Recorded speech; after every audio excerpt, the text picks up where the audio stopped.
Retail Park. Hundreds of suits from only €50 and a turn of shirts at half price. Open 7 days. Shop in store or online at evolveclothing.com. When it's gone, it's gone. Do you have a job vacancy that needs filled fast? Tried everything but still no luck? Let Highland Radio's Job Spot do the work for you. We'll share your vacancies with 70,000 daily listeners in Donegal, Derry and Tyrone every Monday, Wednesday and Friday during prime time. Plus your jobs will be listed on highlandradio.com under our Job Spot section. It's fast, cost effective and reaches the people you need. Contact our advertising team today on 07491 253 22 or email advertising at highlandradio.com. Highland Radio, delivering your message across the Northwest. The Naughty Alarm Clock. The Naughty Alarm Clock. Highland Radio. And there's where we leave it this morning. Thanks for listening in. Lee should be back. He should be back on Monday, but we'll have to wait and see how he gets on the road trip. Greg, thanks very much. Have a great Marty, show. well done. Cheers, have a great thank you. weekend yourself. All right, it is the 9 till noon show. We kick off as we always do on a Friday with our Friday panel and lots to talk about. But first, let's get a news update at 9 a.m. and it's over to Katie Gillen. Sorry, Katie, I have the wrong fade up. Let's try that again. It's over to Katie. Thanks, Greg. Good morning. A security alert in the waterside area of Derry has ended. Police received a report at approximately 11 yesterday morning that a suspicious object had been discovered in the grounds of a primary school in the Trench Road area of the city. Officers, along with ammunition technical officers, attended and examined the object, which was determined as a hoax device and has since been removed for forensic examination. A number of cordons which were put in place have now been lifted, and residents who were evacuated have been allowed to return to their homes. St Patrick's National School Dobeg in Donegal will be shutting their doors for the last time today. It's one of 8 rural schools across the country which is closing permanently following an agreement with their patron body, which in all cases is the Catholic Church. They're all schools with an enrolment of between 1 and 6 pupils. According to RTE News, falling enrolment at primary level has made it more difficult for small schools as they've had to attract a decreasing number of pupils to maintain their enrolments. The contract for the commencement of construction of a new library and an IT and education building at A2's Letterkenny campus has been signed. The Letterkenny project, which will cost in the region of €25 million, is one of 5 new buildings across multiple campuses which are being developed by public-private partnership. The new building at A2's campus will have a strong focus on supporting practice-based learning, including laboratories, workshops and studios, as well as having the flexibility to adapt to changing teaching and learning needs and to support hybrid and remote learning. Welcoming the development, Donegal Minister of State Charlie McConalogue says the announcement shows a commitment to strengthening the county's education facilities. This, from an educational point of view, is very significant. It will really enhance the teaching space and the library capacity as well of ATU, and continue to see it grow and on a journey of development. And it's been essential in terms of providing local, third-level, high-quality education to people from Donegal and from across the country. The Northern Ireland Assembly has heard that the failure of the A5 to proceed was not a matter of bad luck, but the outcome of a system failure on the part of the Department for Infrastructure and the Executive. Foyle MLA Sinead McLaughlin said the department took shortcuts, and that's been made clear in the ruling made earlier this week by Justice McAlinden. She told MLAs the Executive and the department must immediately address the issues raised in the judgment and ensure the A5 is delivered without any more undue delay. The delays are not down to bad luck. They are the result of systematic failure by the Department and by this Executive. If this road ran through Belfast, it would have been built years ago. The truth is, the North West is still waiting for the same level of investment. So today I say to the Executive, enough. The Department must take responsibility for its repeated failings, and this Executive must finally show leadership to deliver the A5. And now for the weather, breezy and mostly cloudy today with scattered outbreaks of rain and drizzle. A humid day with high temperatures of 17 to 21 degrees. That's all from the newsroom for now. We'll be back with another update and the obituary notices at 10 o'clock.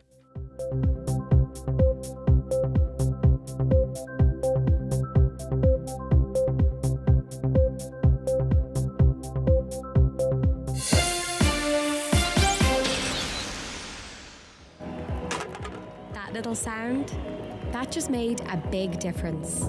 Because with Return for Children, just one returned bottle or can means support for 6 incredible Irish children's charities: Barrettstown, Bernardo's, Childline, Jack and Jill, Laura Lynn and Make-A-Wish, all supported through Return. In just 1 year, you've helped thousands of children in Ireland, all from the simple act of returning at participating events. Together, we're making a big difference, one return at a time. So let's keep going. For more information on Return for Children, visit return.ie. And now, it's time for the talk of the Northwest, the 9 to Noon Show with Greg Hughes on Highland Radio. Hello and a very good morning to you. Very welcome along to Friday's 9 till Noon Show, the last of the week. And as always, Friday is a busy one and we have our Friday panel. I'll introduce them to you very shortly, but we've got lots to discuss. We want you expressing your views, your opinions throughout the course of the first hour and beyond, of course. If you want to WhatsApp or text us, it's 086 60 25,000. That's 086 60 25,000. Outside the Republic, of course, 00353 86 60 25,000. If you want to give us a call, it's 074 91 25,000. Caroline taking your calls along with Shannon. And for emails, it's comments@highlandradio.com. And of course, you can watch the show every day. If you're at home on your smart TV or your Fire Stick, just go onto YouTube. Highland Radio Ireland. We're also on the X platform and across our Facebook pages. Okay, so literally no excuse, unless you think it's a load of crap. And then you've got every excuse in the world. All right, who is our panel? Paddy Rooney, Chair of Friends of Letterkenny University Hospital. Paddy, how are you getting on? Good morning to you. Good, Greg. How are you? I'm doing fantastic. Any news? No, very little. Very little. In my part of the world. And we're also joined by Councillor Declan Meehan, Independent Councillor in the Letterkenny Milford Municipal District. Good morning to you, Declan. Good morning, Greg. Thank you so much for joining us. How are you keeping? Great.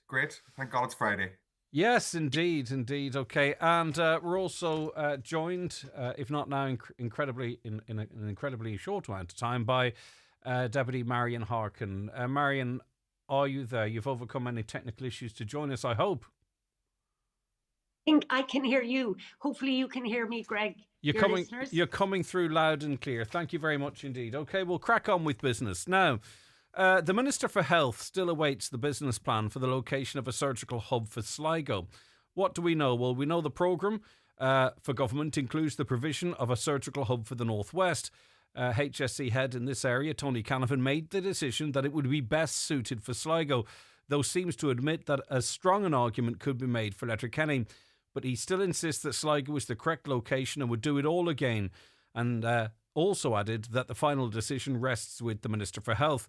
But this week's Regional Health Board meeting, it sounded like the Canavan plan is full steam ahead, with the HSC confirming that the capital investment plan for Letterkenny University Hospital will run in parallel with proposals for Sligo University Hospital.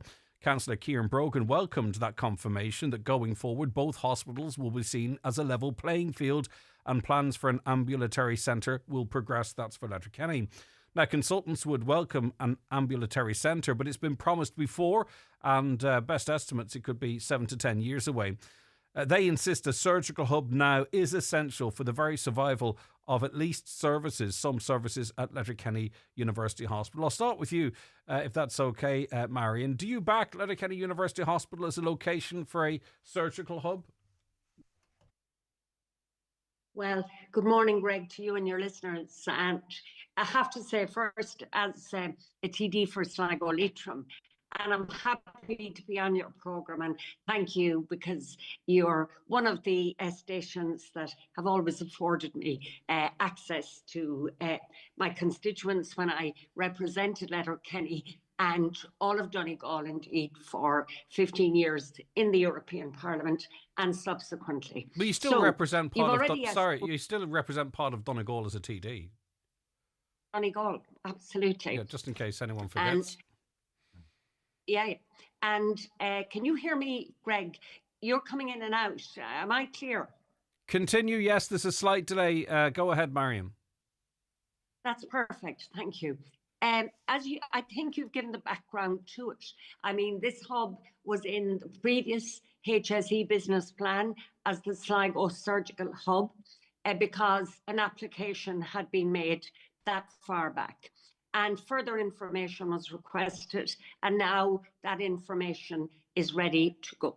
I suppose the first thing you have to ask is, why the 6 initial surgical hubs were all north of a line, south of a line from Dublin to Galway, with one in Galway, a number in Dublin, and the rest of them south. So you talked about the programme for government. I was one of the people representing independents, one of the 3 who helped negotiate that programme for government. And one of the things I was insistent on was that we had what then was in the HSE business plan described as a surgical hub for Sligo. And I still support that fully. Now, the question is, what does Letterkenny need? Sorry, Marion. Can I just, Marion, I know there's a slight, I just want to clarify one thing for you, with you, if that's okay. When you say that you got a commitment in the programme for government for a surgical hub for the Northwest, was the commitment you received specific to Sligo, or was it for the Northwest generally? At that point, if you go to the HSE business plan, it was described as a surgical hub for Sligo. It was already there in the HSE business plan. And that is what I pushed for, because I believe it will serve most of the Northwest. And indeed, it's not just the Northwest. We're talking about parts of Cavan, West Longford, and we're talking about significant parts of Mayo, Roscommon. So anyway, to come back to the question, I believe actually the government should be looking at 2 such hubs north of that Dublin line. But for now, what we managed to get into the programme for government and what's being discussed at the moment is the surgical hub in Sligo. And if you look at the evidence that's there and what the HSE are saying, that is what they have come down with. And I'm no expert on this, and I know some of your other contributors are. But I suppose each hospital has to look at what does it need. And there are very serious needs in Letterkenny. But I think perhaps top of those is the need for additional beds, first of all. Secondly, an ambulatory cancer centre, and that would include additional theatres, but theatres not of the kind you get in a surgical hub, and I'll come to that in a minute, but theatres to actually service the hospital itself and cancer care within it.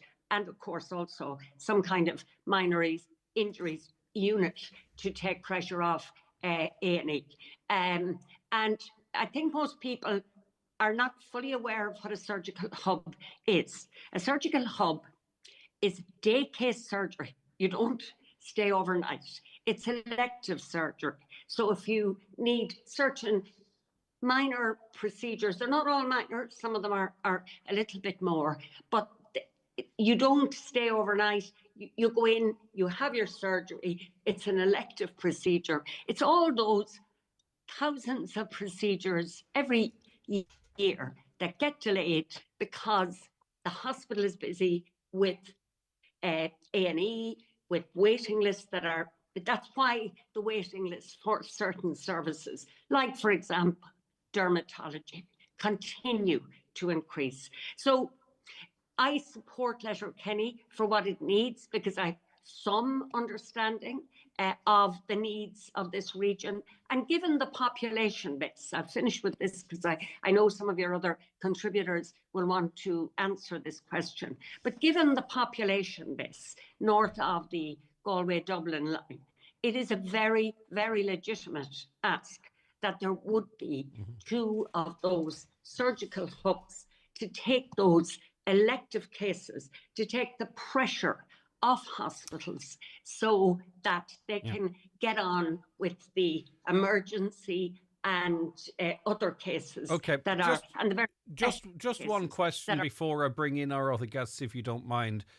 You I'm sure are aware that 170 consultants, doctors and what have you wrote a letter to the minister, met with the minister, presented a business plan, presented the argument effectively for the location of a surgical hub in Letterkenny University Hospital. Can I ask if you've read that letter and that document? No, I haven't, because the document or letter was never sent to me. I presume it was sent to the minister, but nobody sent it to me. I did receive one communication from one of those doctors who was just simply very angry with me that I would support the surgical hub in Sligo. But I think all of your listeners would agree on one thing, that when you're elected as a TD to Dáil Éireann, TD means Teachta Dáil, a messenger to the Dáil for Sligo, Leitrim, South Donegal, then you have to represent their interests first. But that does not mean that I don't recognise very much that those kind of services were completely absent before now in this part of the region. Okay, it's interesting because obviously a lot of the people that you represent in South Donegal, Letterkenny University Hospital, is their hospital as well. But anyway, I understand, and in fact, in fairness, it's an honest reflection. I'll go to you first. I think. Thank you, Minister. By the way, I'll go to you next, Councillor Declan Meehan. Thanks, Greg. Look, I suppose in response to that, the first thing to pick out is that I think it's very welcome that we have clarification from Deputy Harkin, from the Minister there, that, this was part of the negotiation for her participation and support of this current government. And I think that having confirmation of that puts us into a different light. We've had previous commentators say that this shouldn't be politicised, including from Deputy Harkin, that it shouldn't be politicised. But surely this proves that it is inherently a political decision and a political issue that has huge ramifications for the population of the Northwest. Deputy Harkin there has spoken about the need in Letterkenny, and let's just talk a little bit about the need, right? I absolutely think that it would be fantastic to have two surgical hubs in the Northwest, one in Letterkenny and one in Sligo. But as Deputy Harkin has pointed out, there is only in the programme for government provision for one. And if there is only provision for one surgical hub, it is better on an evidence-led basis that it should be located in Letterkenny University Hospital. Now, we've heard Tony Canavan, the Regional Executive Officer of HSE West and Northwest, talk about the basis for the surgical hub being based in Sligo. And previously he talked about geography and population. Now, both of those have been completely shot down as valid reasons for that. Mr. Canavan keeps referring to the integrated healthcare areas of Donegal and of Sligo, South Donegal, Leitrim and West Cavan as similar in size when you look at the population.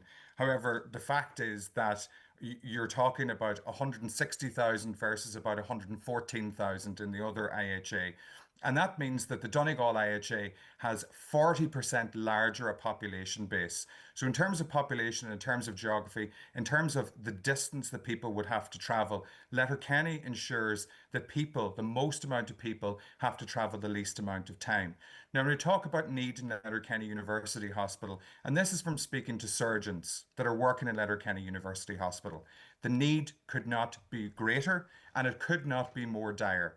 The current state of the theatres in Letterkenny University Hospital are, to say the least, suboptimal. There isn't sufficient floor space. They are not up to modern day standards. There is an awful lot of work that requires to be done, and it can't be done unless there is electrical upgrades, and that hasn't happened and isn't planned. So the provision of a surgical hub, and just because of that kind of the state of surgery in Letterkenny University Hospital makes it very, very difficult to recruit surgeons. And indeed, we're not even getting approval from HSE to appoint surgeons to Letterkenny University Hospital. There's an issue with bed space in relation to surgery in Letterkenny. Just yesterday, we had elective procedures being cancelled because of overcrowding.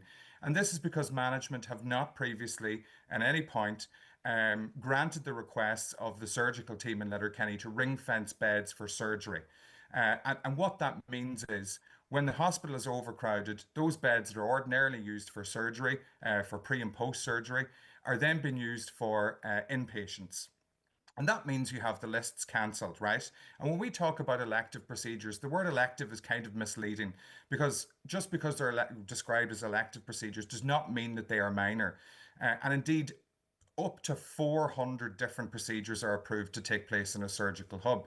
So the advancement of a surgical hub at Letterkenny University Hospital would have a hugely positive impact on a surgical department that is under massive stress. Mhm. And it's not my words, but it is the words of surgeons when I say that they have said that they are one surgeon from leaving away from collapse of Just in surgery at relation Letterkenny to the University regional Hospital. health forum meeting this week, it seems to be all steam ahead in terms of the Canavan plan, and the ambulatory care centre now has become part of the conversation.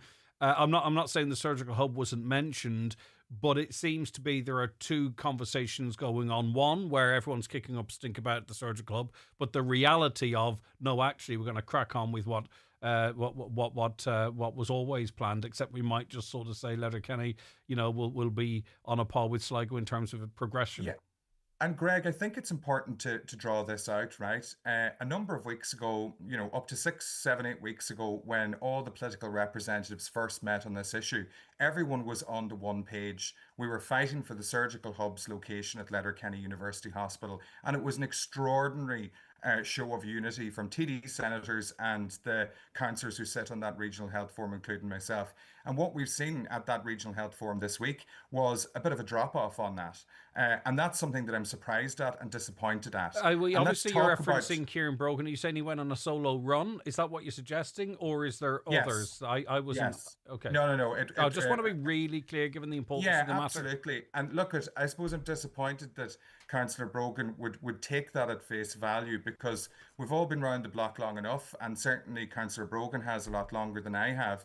We know what way these capital plans work, as does Deputy Harkin and as does Paddy Rooney here, right? So what we're talking about when we're talking about the plan for Letterkenny, it goes through 7 or 8 different stages between the assessment of need, planning, looking at planning internally within the hospital, tender for drawings actually being done, submitted to the department, tender for construction, and then construction. We're talking about 7, 8, 9, 10 years down the line in best case Okay, scenario. notwithstanding that it's been promised before, and the consultants are saying they can't wait for that. Okay, I'll come back to you. Paddy Rooney, Chair of Friends of Letterkenny University Hospital, but of course part of the management team previously at the hospital. Paddy, thank you for your patience, and very interested for your input into this conversation. Thanks very much, Greg. And Highland Radio has given this topic a lot of coverage over the last 2 or 3 weeks, and rightfully so, because this is a very important issue for the well-being and the welfare of the hospital, and it's also, of course, by association, and very important for the welfare and well-being of all the people in Donegal who use the hospital services. When I hear people start to use phrases like the ambulatory care centre for the hospital, which really and truly the massive bulk of that now relates to the outpatient services that's off-site, that's going to be repatriated back onto the hospital site. So whenever that development takes place in about the next 25 to 30 years or whatever, most of that stuff will be stuff that's coming back onto the hospital site. There will be no net gain of anything. And whenever I see that throwing into the mix, it's really and truly the decision has already been made not to have a surgical hub in Donegal. And the second thing is, whenever I hear people talking about, as is recent times, about the capital programs for the two hospitals, I mean, I was in a senior managerial position in the hospital for 16 years, and minor capital and major investment capital plans went ahead in parallel. That's been going on for 60 years, so that's nothing new here. One of the things, though, that's screaming out at me from all of this, Greg, is every so often we get a look behind the scenes to see how decisions are actually made in this country, both policy decisions and actions associated with that decisions. And, the concepts about power and influence and control. And we elect politicians at local level. Declan is a member of Donegal County Council, and we elect people to the Oireachtas. We have 8 members, I think, of the Oireachtas from Donegal and the upper and lower houses. If we can claim Eileen Flynn, we have 9, and 5 of those support the government parties. And we have the Minister of Health. All of those people are elected by us into positions of power. However, it is very, very clear from the conversation that Tony Canavan had in an interview with you that there is a parallel stream to that. And we're talking about the senior civil service in the Department of Health, the senior civil servants in the Department of Public Expenditure. They've got to fund these 7 or 8 centres around the country, remember. The senior civil servants in the HSE and Tony Canavan and his team, they have already decided this. Anything else, in fact, what we're talking about this morning, Greg, or what has been spoken about, is nothing more than background noise. But Paddy, Tony is it Canavan not is the going- case, and I'll have an interesting question for Minister Harkin in a moment in relation to this, but is it not the case, and Tony Canavan has said this, and, you know, people can look at what he meant by it, the bottom line is if and when, well, not if and when the Minister for Health receives the business plan which puts Sligo forward as the location for the surgical hub, it will be her final decision to sign off on that. So, you well, know... if you believe that, happy days, Greg, because you know how this thing works. She will be presented with a document that will be signed by Robert Watt, the General Secretary of the Department of Health. It won't be Tony Canavan's name on it. His name will be down on page 4 or 5 or whatever. It'll be Robert Watt who will put this. And it would be the most extraordinary thing that you would reject that. 60% of the population of Ireland is confined to 5 counties that are clustered around Dublin Bay. Less than 20% of the population is between the Shannon Estuary and the Foyle Estuary. And we, God help us, happen to be living in that area. There is only 7 or 8 of these, if that, around the country. And if we get 2 out of that, it will be a miracle. Just a 20-second look at a map of Ireland will tell you that the 2 obvious places to have these hubs is A, in Galway, and the other one in Sligo. And anybody north of the Dunlow Ballybuffet line, we have to travel. We've had to travel for the last 100 years, and we're going to be traveling for the next 100 years. There's no 2 ways about it. This has already been decided. I will be gobsmacked if there's anything other but than... you see, because but Sligo we're already yes, but, have but, this Pat, now, yes, but and we're Marion Harkin and her other members of the Oireachtas are rightfully going to put their arms around this and hold it tooth and nail. There isn't going to be 2. But Ms. Harkin, I'll go back to the Minister in a moment, as we're referencing about how this will help people on the extremities of geography to attend this, just to make up the numbers, right? But it's just accepted that if you're north of a Dunlow Ballybuffet line, then you have to travel. I'll come back to you. There's much more on this. Minister, I just want to be clear on this in terms of where this sits politically. And of course, you can come back on anything the gentleman said there, of course. But say, for instance, and this is a hypothesis, but I hope you understand how important it is to us. If the minister said, right, I don't accept this, give me a business plan for Letterkenny because I want to see if it actually is a stronger argument for the likes of a surgical hub. Given the fact that this is a commitment made to you as part of your support for government, would you resist the hub, instead of being located in Sligo, being located in Letterkenny? Is that something you would actively resist? And I know you've already mentioned ideally there'd be 2, but I just want to understand politically what might be going on. Would this be something that you would resist? Well, to be honest with you, Greg, I am one of those politicians that often give straight answers, and I will give you a straight answer, and the answer is yes. Because the hub for Sligo was already in the HSE capital plan before any negotiation on the programme for government. So let's be clear about that. And secondly, my role was to make sure it remained there. And that wasn't a difficult thing to do, to be honest, because the HSE had done their analysis and their evidence base showed that's not strictly true, Marion, because they sought or reviewed no evidence from Letterkenny. So it was evidence-based on a one-horse race. No evidence or business plan was ever sought from Letterkenny.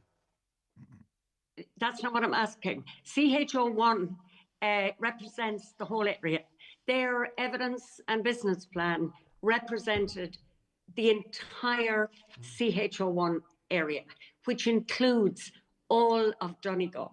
So different hospitals in that area didn't put forward different business plans. It was the complete area was looked at north of Galway to find the most suitable location. Okay, I just And will say without that Tony any Canavan, out of his own mouth, suggested that Letterkenny would be as suitable a location, and also in terms of other criteria for the location of surgical hubs, i.e., equal access to care. For an example, the argument becomes actually stronger for Letterkenny. So you know, we know the data, we know the facts, we know how you come up with a surgical hub, right? Sligo was chosen, and everyone's sticking to their guns on Sligo. And I want to bring other people in, but I want you to excuse my terminology, Marion. I want just one final question. I want you to excuse my terminology, but it's just been bandied about this week, and it will make me get a very clear understanding of it. In terms of, is the surgical hub located at Sligo University Hospital one of your goodies? And as I say, I don't mean that in any way loaded. I don't know what other way to phrase it. You know, backbenchers giving out about this, that, and done. Would that be classed as a goodie? You're absolutely giving me a loaded question. There's no such thing as goodies as such. Of course, every TD represents their own constituency. You wouldn't elect TDs in Donegal that didn't represent the people of Donegal. Similarly, for Sligo Leitrim, everybody accepts that. So let's get that out of the way. But the issue is, it was already in the HSE business plan. I just wanted to make sure it remained there. Okay. The people who collected the evidence are CHO1, which represents from Galway right up to Malin. They looked at the needs of the region and decided, the HSE, not politicians, that Sligo was the most appropriate location. All right, Marion. Not just population, Greg. Okay. There are other reasons, and it's important that they're giving. Okay, Minister, we've discussed that. I just want to bring Councillor Declan Meehan back in again. Thanks, Minister. Yeah, look, first thing I want to say is I don't think anyone would criticise Minister Harkin for trying to get the best deal for Sligo as a representative for that area.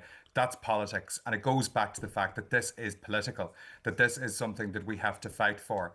And I would just also refer back to what Paddy had said there about it being backward noise, about what politicians are trying to do here. What we have been shown time and time again is that the HSE is incapable of representing the area of Donegal and Letterkenny University Hospital. The Minister of Health went on the Dáil record yesterday and said, and I quote, that there was insufficient surgical ask by the local hospital management over the past number of years. And she said it's important to reflect on local hospital management and their responsibility to advance cases on behalf of the hospital. In other words, if you don't ask, you don't get, and they haven't been asking. So the issue here is, if politicians aren't standing up and making noise about this, what's going to happen?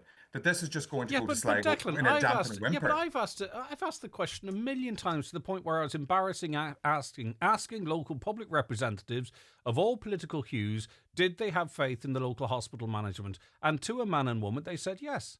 And now we have the minister who is throwing shade. I'm not saying she doesn't have, but I've been asking that question for 6-7 years, and the answer always was yes, we do. Well, look at so it's certainly not my fault. No, absolutely. I'm not saying it's your fault. No, I know you're not. I'm not being defensive. I'm just a journalist. Go on. Yeah, but what I'm saying is that we can't trust the HSE to do what's best for the people of Donegal and Letterkenny University Hospital. And we can't trust the local management. That's been shown. That's been said by the Minister for Health. Paddy, so what's important here is that we need to make, in the same way that the Minister and Deputy Harkin there is standing up for and fighting for Sligo, we as political representatives have to do that for Letterkenny University Hospital in Donegal, because surgery is at stake at Letterkenny University Hospital. It's not just about whether or not we get two But that unity theatres. seems to be wobbling already. It seems to be wobbling. Paddy, I mean, were you straight talking, shooting from the hip, trying to be realistic and say, look at, this is the way it is, this is the way it's viewed, these decisions are made, and, we are where we are, so to speak. I don't want to paraphrase you, but I mean... Greg, if anybody is putting forward the case that the loss of the surgical hub has got to do with the inactivity of, or the inattention by hospital management in LUH, they're living in cuckoo land. Every single year around the month of September, the hospital management put in a service plan around two things. One is about a service level agreement for the volume of activity that they're going to do the following year. And the second thing is a request for minor and major capital funding for developments that want to take place. They get about, in my experience, 15 or 16, 1.5 and 1.6% of what they ask for. So Declan Meehan is way off base, and it's very wrong for you to say that. But he was quoting the Minister for Health, who said, "I think it's also important to reflect on local hospital management and their responsibility to advance cases on behalf of the hospital." But that's very sorry. but She that's said. not- She says, that- in my view, insufficient surgical ask by the local hospital management has been why certain projects and other initiatives haven't been advanced. So that's it. I mean, I'm not here to defend Declan. I mean, that's the Minister for Health. It's very easy for her to say that, but if you ever get the opportunity, a former orthopedic surgeon, Peter O'Rourke, as a regular contributor to your program, so also is Michael Sugar, a consultant surgeon. On occasions, Dr. Paul O'Connor, who's the overall clinical director. Ask them about what doors that they have been banging on behalf of and along with hospital management looking for developments, and they don't get them. It's not fair and it's not reasonable. That is complete and utter cop-out by the minister, who's already paving the ground for a decision that the civil service is going to make and that she will rubber stamp. I think this doesn't serve anybody's purpose here, by the way, in to say whose fault that the surgical hub has been placed in Sligo and that it's not coming to Donegal.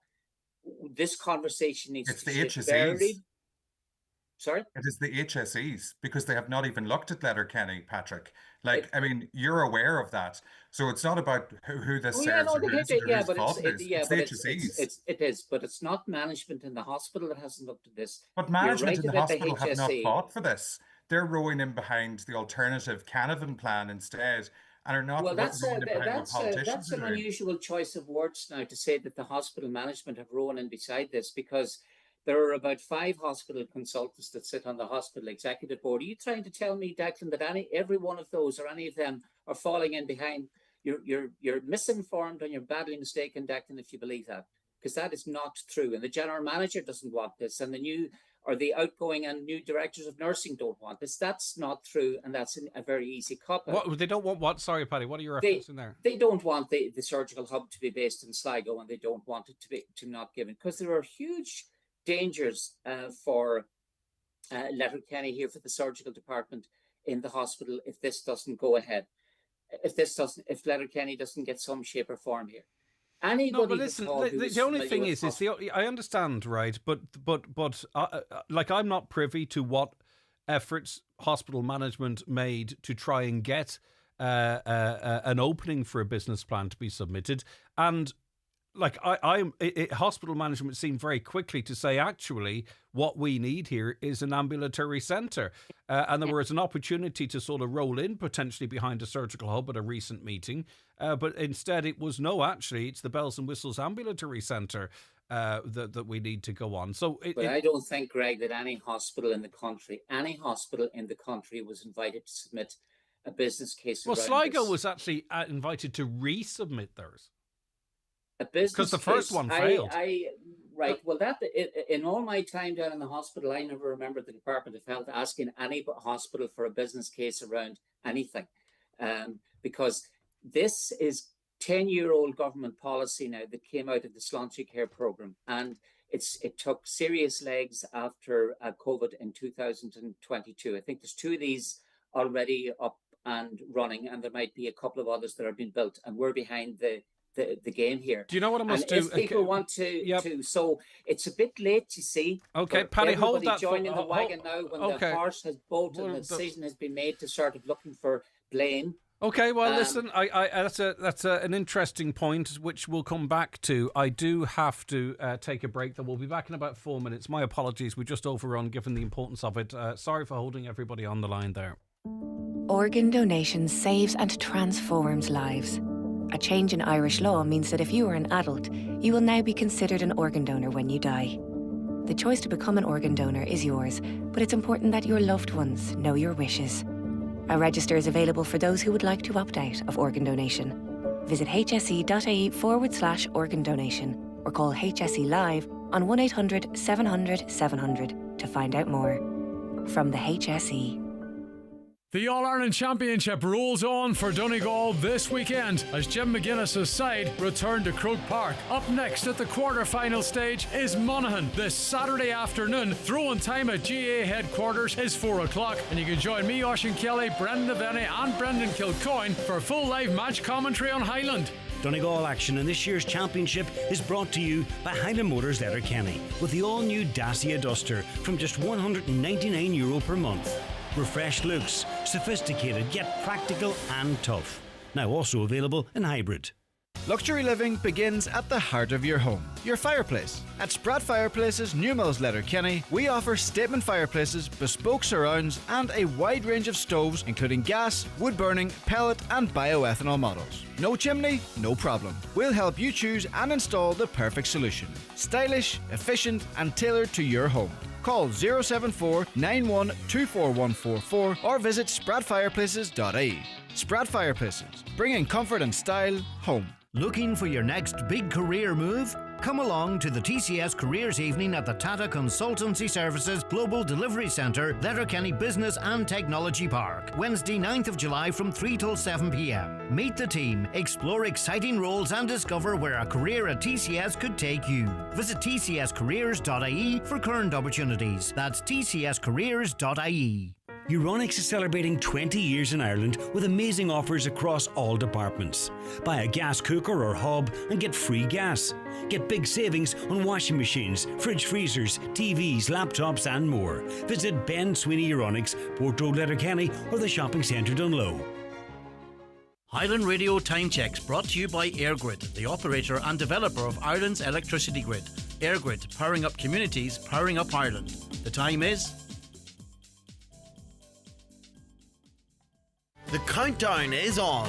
Just a few months until Highland in the Sun hits Salou. Just picture it. This September, from the 14th to the 21st, you can enjoy 7 nights bed and breakfast plus dinner in the beautiful 4-star Sol Costa Jurado Hotel with airport transfers in Spain included. You will enjoy 7 nights of the music that you love, including Mick Flavin, Claudia Buckley, Johnny Brady, Dominic Kerwin and many, many more. Give yourself an end of summer treat by booking your getaway with Highland Radio and myself, David James. Contact Country Music Tours to book your place today on 074 9119 955. See ya in Salou. Bring your family on a day out to Dublin on Saturday 5th of July for the Rally for Life. Sponsored buses by Donegal Pro Life. To book your seats, ring Margaret on 089 246 9599. That's 089 246 9599. New store, new project. Your new B&Q and TradePoint Letterkenny is now open. Dreaming of a garden glow-up? Fresh colour for your walls? Or a new kitchen? Whatever you need for your next home improvement project, we're here to help at your new B&Q Letterkenny. Find us at Unit 4 Letterkenny Retail Park, Neil T. Blaney Road. We're open 8 a.m. to 8 p.m. Monday to Saturday, 10 a.m. to 6 p.m. Sunday. You can do it when you B&Q it. For the biggest names in perfumes and aftershaves, visit McGee's Chemist Letterkenny. Dior, Armani and Hugo Boss, Victor and Rolf, Marc Jacobs and Lancôme. Also Gucci, Yves Saint Laurent, Prada and many more. From timeless classics to celebrity favourites, there's a perfume or aftershave for everyone at McGee's Chemist Letterkenny and online at mcgees.ie. It's extremely big. It's extremely scary. And it's extremely good fun. Extreme Fun Fair, the most extreme fun fair to ever visit Letterkenny. From June the 28th to July the 13th at the Kiltoy Roundabout. See Facebook, Instagram, or book now at extremefunfair.ie. All right, blooming ads. The sooner we get more of that licence money, the better. Sorry for holding you. We're in the company of Minister Marion Harkin, Paddy Rooney, Chair of Friends of Letterkenny University Hospital, and Councillor Declan Meehan. And I want to make sure that everyone feels they are able to represent their views as fair as is possible. And Paddy, just because I had to cut to those ads, Did you feel that you finished your point in your entirety there before the break? Not by a long shot, Greg. We'll continue. I mean, it's if somebody wants to, feel that they want to pass the hot potato on to somebody else here, and that it wasn't their fault that the decision. Well, I can tell you one thing: it is not fair and it's not reasonable to lay it on the lap of the hospital management. I mean, you made reference a couple of weeks ago, or someone did, about a letter that Dr. Paul O'Connor, the clinical director in the hospital, wrote to the then Minister of Health and everybody else, dated 2009. Do you remember that? It happened a couple of weeks ago. Somebody referenced that. That is how long, Declan, since clinician, consultants and clinical directors in hospital management have been advocating for expansion, both the breadth and the depth of the surgical service within the hospital. I have been in rooms when Brian Cowan, Minister of Health, James Riley, Minister of Health, Leo Varadkar, Minister of Health, they punished the Minister of Health, and in every one of those, clinical directors, including a minimum of 2 consultant surgeons in the room, some of them are contributors to your program on and off, always have mentioned and wrote letters and put it down, and they've been advocating constantly for the last 15 years. And what has come out of that? Zero most of the time. I So just it want is to say not too, it's very fair, and it is very Okay. easy for But can very I say easy one for thing, the Paddy? Minister of Health to say that. I've been chairing, that's what I was going to clarify here. I've been chairing conversations about the hospital for a very long time, and including conversations with consultants who wrote letters last year. The strongest criticism, the most direct criticism that I have heard of hospital management has come from the health minister, not elected representatives, not people working in the hospital. It was that intervention from the health minister in the Dáil yesterday. Did you want to briefly come back on that, Declan? Because I do. Well, Sorry, go ahead. If I can come back on that, right? Look, I think that we're in agreement here. I think that some of the things that Paddy is saying, I think is kind of a little bit questionable, right? But I think that ultimately we're in agreement here. What I am saying is that the HSE management, regional management, is to blame, number one, for the surgical hub not being located in Letterkenny and not even being considered for it. And what I have said is the minister has said that there has not been sufficient surgical ask. What I will also say to Paddy is, having spoken to several surgeons over the past number of days, they have also said the same thing. Now, what I will say is that Paddy said that all this is background noise, that there's no point in having a campaign. The campaigns can't work. Very short memory. We would not have breast cancer services in Letterkenny were it not for a very successful campaign. Campaigns can work, and campaigns can work particularly when they're evidence-based. And what the 171 doctors have written to the Minister of Health with, and in their meeting 2 weeks ago, and they're meeting the Minister again next Tuesday, what they have done is they have made it evidence-based. It's not an emotional argument, it's not a political argument, it will be a political decision, but the decision should be based on evidence. Okay. And that's all that we are asking for, and it's all that we are pushing for.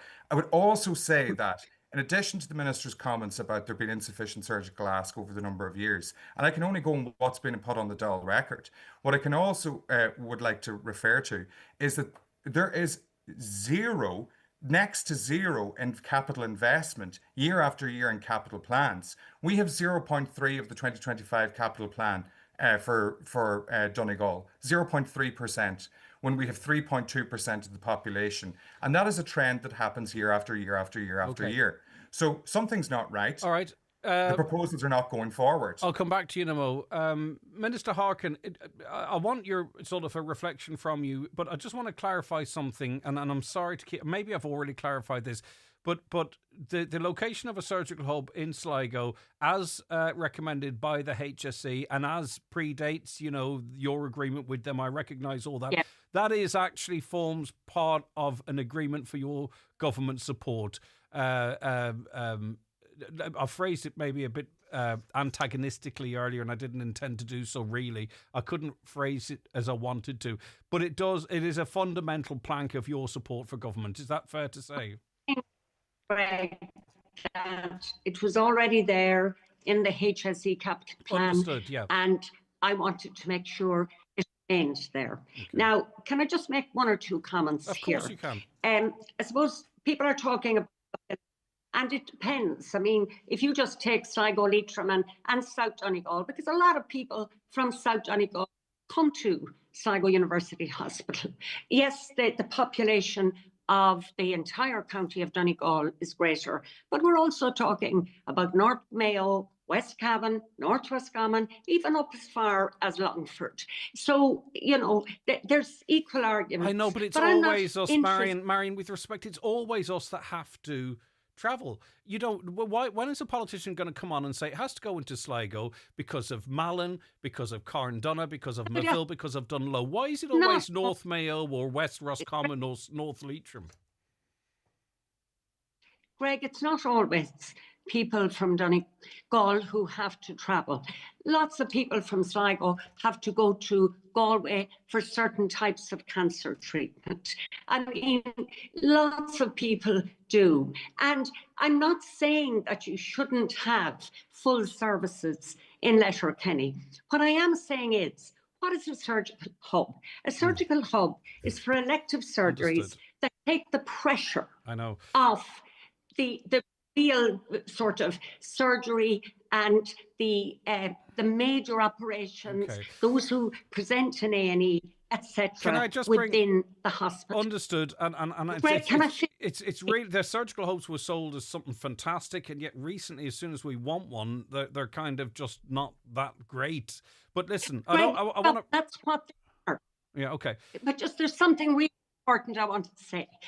I believe, you know, we talked about the ambulatory cancer centre, but that has to include additional theatres within Letterkenny. You can't have one of those without the other. So look, we're neighbours, we're friends. We want to ensure, all of us, that we get the best possible services for the people we represent. Okay, Marion, thank you. Just hold a second, because I do want to bring in Dr. Michael Sugru, who's a consultant breast and general surgeon at Letterkenny University Hospital, and digesting, I suppose, like we all are, new information in relation to this conversation that I kind of think, to a great extent, greatly reframes it. But I'm very interested in your view, Dr. Sugru. What's your takeaway from our conversation so far as a strong advocate for a surgical hub at Letterkenny University Hospital? Well, Greg and your listeners, fundamentally, if we go back a step, Greg, this is about the mums and dads, the aunts and uncles, the people of Donegal, who have a fundamental right to receive access to reasonable health care. Increasingly, we're recognising that Letterkenny University Hospital has been subject to neglect. It's a policy neglect that has occurred over the last 10 years. I've been here 17 years. My job as a surgeon and my colleagues in medicine and the emergency department, we're there to actually treat our patients. It's not about politics. It's about sometimes life and death, Greg, sometimes about complications. Fundamentally, currently, access to health care in the Northwest, particularly in Letterkenny, Donegal, is limited. It is not in line with the rest of the country. And this is due to chronic underfunding, selective discrimination, lack of resources, and inability to actually maintain the standards within the hospital that the patients require. So fundamentally, the concept of a surgical hub is one of those new wonderful things that will actually provide a great opportunity for elective surgery. In 2018, we had to fight tooth and nail to keep our breast unit going. 3,500 patients a year come through this unit. Remember who wanted to close it? So we're now in a situation where we're fighting for our lives, the lives of the people of Donegal and the Northwest. It is time for us to stand up and say, enough is enough. We deserve equity. As an Irish person, I'm from Galway, and it's so sad for me to see this happening in our region. So the surgical hub it stands for something that will allow us to ensure that the surgical services, I'm one of 3.5 surgeons left in the hospital. We are the second busiest Model 3 hospital in the country, Greg. We are busier than the Mater and St. Vincent's. We have the lowest ratio of trainee doctors. We have the lowest consultant ratio in the country. We have the third lowest funding for the work we do. And it almost brings tears to my eyes listening to this argument about politics. And Sligo deserves support as well. So outside, we have to actually look at rural Ireland and say, if we're living here, we deserve the opportunity to have fair treatment. We are not getting that. And I've listened to all the listeners, and I'm saddened to hear some of the stuff I've heard this morning. But as a clinician in the hospital, we have fought tooth and nail. And only for your predecessor, Sean Doherty, and the work that Highland Radio did, the breast unit would have been closed, along with the politicians. What saddened you today? What are you referencing there, Michael? Well, what I'm saying is that the people of Donegal and our politicians need to come together for the future of this region, because healthcare and education are the single most important aspects of life. And we deserve equity. That's all we want. A surgical hub based upon evidence. And, you know, the population-based, the IHA evidence-based population is we're 160,000 in the IHA Donegal region. Sligo is 117,000. In terms of surgical services, we have breast and rectal cancer. We don't want those to go. We can't recruit, Greg. We can't get consultants to come here because there's no elective surgery, no ring-fence beds. The theatres are outdated. They don't meet international standards. To actually redo them, they'll have to be closed. Where are the patients going to have surgery? We don't have private hospitals. I must ask you, as a surgeon, do you share in any way the Minister for Health's view that there has been insufficient surgical ask by local hospital management? Do you think that's an unfair comment from the Minister? Well, the situation is that the surgeons have asked and asked and asked. We have folders of asking. We don't have the power. And, you know, it's sad we no longer have power as consultants. That was removed 10 to 15 years ago. We offered, for example, to operate free of charge at the weekend years ago. We created some wonderful things in this hospital. And it's time for the people of Donegal to get behind and support their TDs. Okay. And anyone who doesn't support this, Greg, will have to get treatment elsewhere. Okay. There is going to be no treatment left here unless something is radically done and an investigation into how we're in this situation. Okay, Dr. Michael Sugrue, I wish I had more time, and unfortunately I don't even have time for a runaround from our guests. Marion Harkin, you heard there from someone at the coalface, and without the likes of Michael Sugrue, we wouldn't really be aware of what's going on. I'm sure you're taking on board what he's saying. Yes, of course I am. I've also heard from many surgeons at Sligo University Hospital, and Dr. Sugrue will be aware of that. Okay. There is a major issue here. But I suppose what concerns me is that while the surgical hub will definitely alleviate waiting lists, and it'll take the pressure off, the emergency departments and off the wards, I believe in both LUH and SUH, because many people, as I said, from South Donegal come to SUH. Okay. But I suppose hospitals need to look at, and Dr. Sugrue, if he's still there, might comment on this, is the real needs of Letterkenny. I mean, I believe you probably need additional theatres, additional beds, just like SUH does. So you're talking then of a master plan. You're talking about a master plan, aren't you? A campus plan. But there has to be in order. Well, let me ask Dr. Sugrue, can we wait for that, Michael? How long has the hospital got if we, for a Galway-style campus plan or an ambulatory care centre? You're at the coalface, if we don't get a surgical hub, can we wait for that? No, the hospital has got 18 months left to address the issues that it faces. Otherwise, the people of Donegal will not have a functioning hospital, and it will be like Enniskillen, closed, and people will have to travel even further. Okay, thank you. Marion Harkin, Minister Marion Harkin, thank you so much for your time. Declan Meehan, I could do another hour with you, of course. Thank you so very much as well. And Paddy, I have so much respect for your view and all of this, and I would love to have heard more. And in fact, what I might do is revisit it outside this slot and get your perspective in there, because it does give us a different perspective. And I think it's one thing that's very important, that it's fair. Our reporting is fair and it's accurate and it's nuanced, and you can always help in that regard. And I wish I could have heard more from you, Paddy, but thank you so much for your time. All right, take care of yourself. There's a bit of political reaction to the news that effectively the location of a surgical hub for Sligo is actually it's part of the independence support of government. So if they don't locate it there, they've breached that agreement with independence, which is quite an advancement of that story. And we're going to tease that out, I suppose, in the next hour. I'm going to take a break, and the news is going to be a couple of minutes late. My apologies. Experience. Experience the Football Championship quarter-finals this Saturday at Croke Park, with Monaghan v Donegal at 4 p.m. and Tyrone v Dublin at 6:15. The GAA Football All-Ireland Senior Championship. Experience the unforgettable. Sponsored by Allianz, AIB and SuperValue. Advanced ticket sales only at GAA.ie or selected Centra and SuperValue stores. GAA, where we all belong.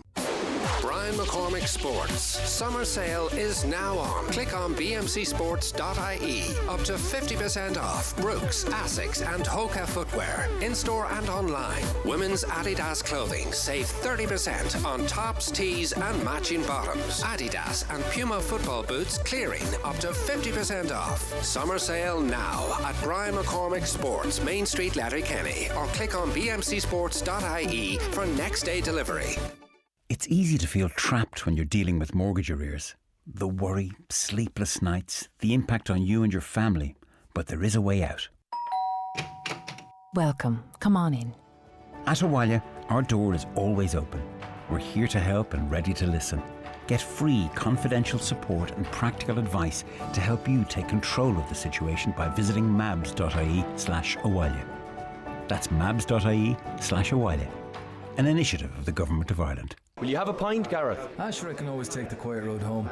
Drink driving kills. Don't let your friends drink and drive. A message from the Road Safety Authority. Visit rsa.ie. It's the 2025 World Chip Sizzle Freestyle Contest, and Charlie's Chips are in the lead again.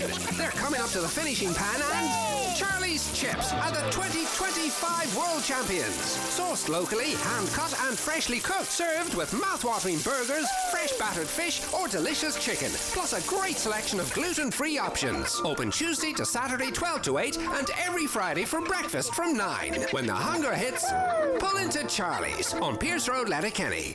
Highland Radio weather updates with McElhenny's. Find all your summer essentials from fashion and accessories to beauty and homeware at McElhenny's. Explore more in-store or shop online at mcelhennys.com today. Live, on air, online and on the Highland Radio app. This is Highland Radio News. Good morning, it's Katie Gillen with the news. The time is 2 minutes past 10. South Donegal Sligo Leitrim TD Marion Harkin has revealed she was part of a group of independents that pushed for Sligo University Hospital to be used as the main surgical hub.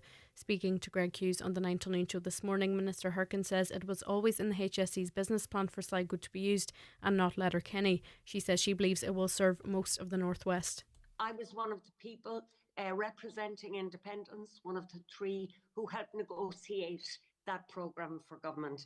And one of the things I was insistent on was that we had what then was in the HSE business plan described as a surgical hub for Sligo.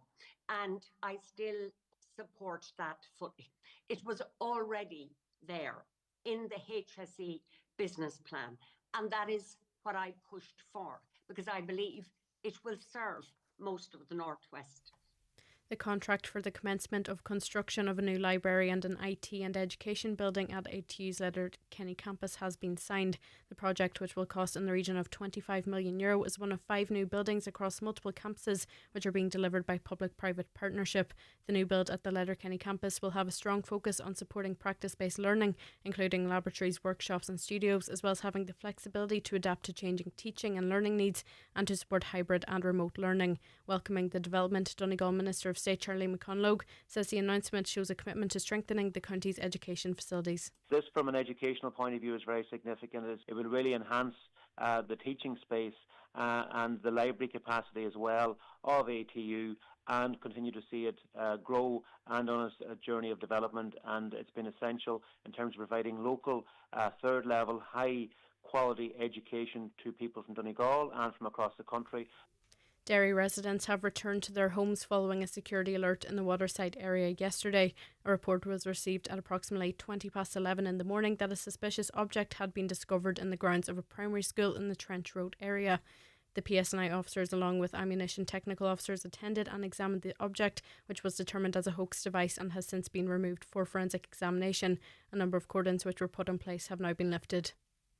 Letterkenny University Hospital's Department of Psychiatry achieved a 66.67% compliance with regulations in the Mental Health Commission's annual report for 2024. Last year, overall compliance across HSE-funded adult centres was just under 81%, while independently run adult centres achieved 88.5% compliance. The report saw an increase in the number of high and critical non-compliances in 2024 compared to previous years. Examples of LUH's psychiatry department's non-compliance may include lapses in individualised care planning, risk management, staffing and premises. A man from Derry has been sentenced in relation to a number of burglaries that occurred in the Waterside area in June 2022.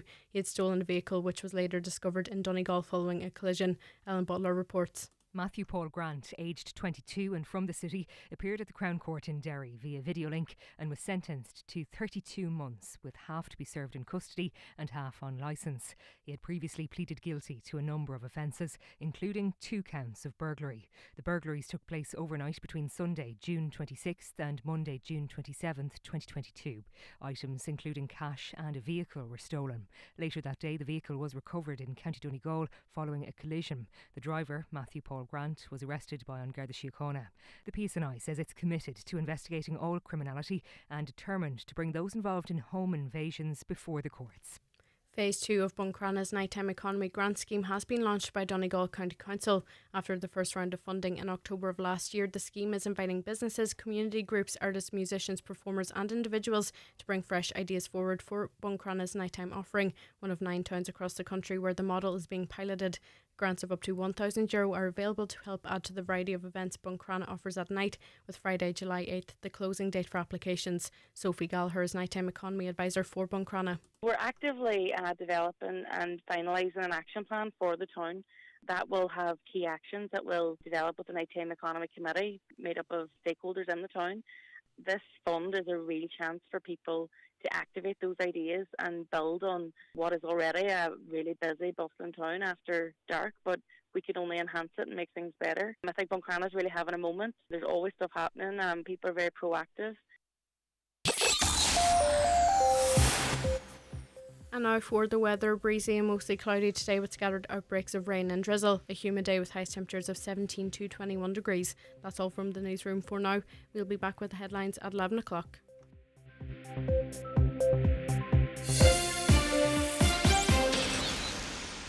The obituary notices for this Friday morning, June 27th. The death has taken place of Daniel Denny Doherty, 19, Gaddy Duff, Clonmany, and formerly of Irish Manna, Clonmany. Funeral arrangements to be confirmed later. The death has taken place of Josie Conahan, 13 Derry Bay Avenue, Letterkenny. His remains are reposing at his late residence. Family time only from 11 o'clock. Funeral mass will take place at 12 noon tomorrow in St Eunice Cathedral, Letterkenny, followed by burial afterwards in Leck Cemetery. Requiem mass can be viewed live on Church Services TV. The death has occurred of Patrick Podrick Jackie O'Donnell of Pole Road, Meanmore, Dunlow, and late of Litchermack Ward and Plohogue, Aaronmore. As it was Podrick's wish for his remains to be donated to Galway University Hospital for medical research, there will be no service or committal. The death has taken place of David Gailey Bole, formerly of Coolboy, Letterkenny. David will be resting at Terence McClintock's funeral home at Ballybow Convoy today from 4 o'clock until 8 o'clock. A service of thanksgiving for his life will be held tomorrow afternoon at 3 o'clock in Trinity Presbyterian Church, Main Street, Letterkenny, followed by committal in Gortley Graveyard. There will be an opportunity to meet his immediate family before the church service. The death has taken place of Bridget Gurley O'Mahony, née Whelan, Carrow Hugh Greencastle, and formerly of 28 Mount Prospect Avenue, Clontarf, Dublin. Bridget's remains are reposing at her home today from 12 noon until 9 o'clock. Funeral from there tomorrow morning at 10:30 for 11 o'clock funeral mass in St Mary's Church, Ballybrack, followed by interment in the adjoining cemetery. Family flowers only please. Donations in lieu, if desired, to the Donegal Hospice, care of any family member or Eamon McLaughlin, funeral director. And the death has taken place of James Burke, Westbrook, Buncrana. Remains reposing at McLaughlin's funeral home, Lower Main Street, Buncrana today from 2 o'clock until 6 o'clock. Funeral from there tomorrow morning at 10:30, going to St Mary's Church, Cockhill for 11 o'clock Requiem Mass, with burial afterwards in the adjoining graveyard. For family information and more details regarding wakes and funerals, please go to highlandradio.com.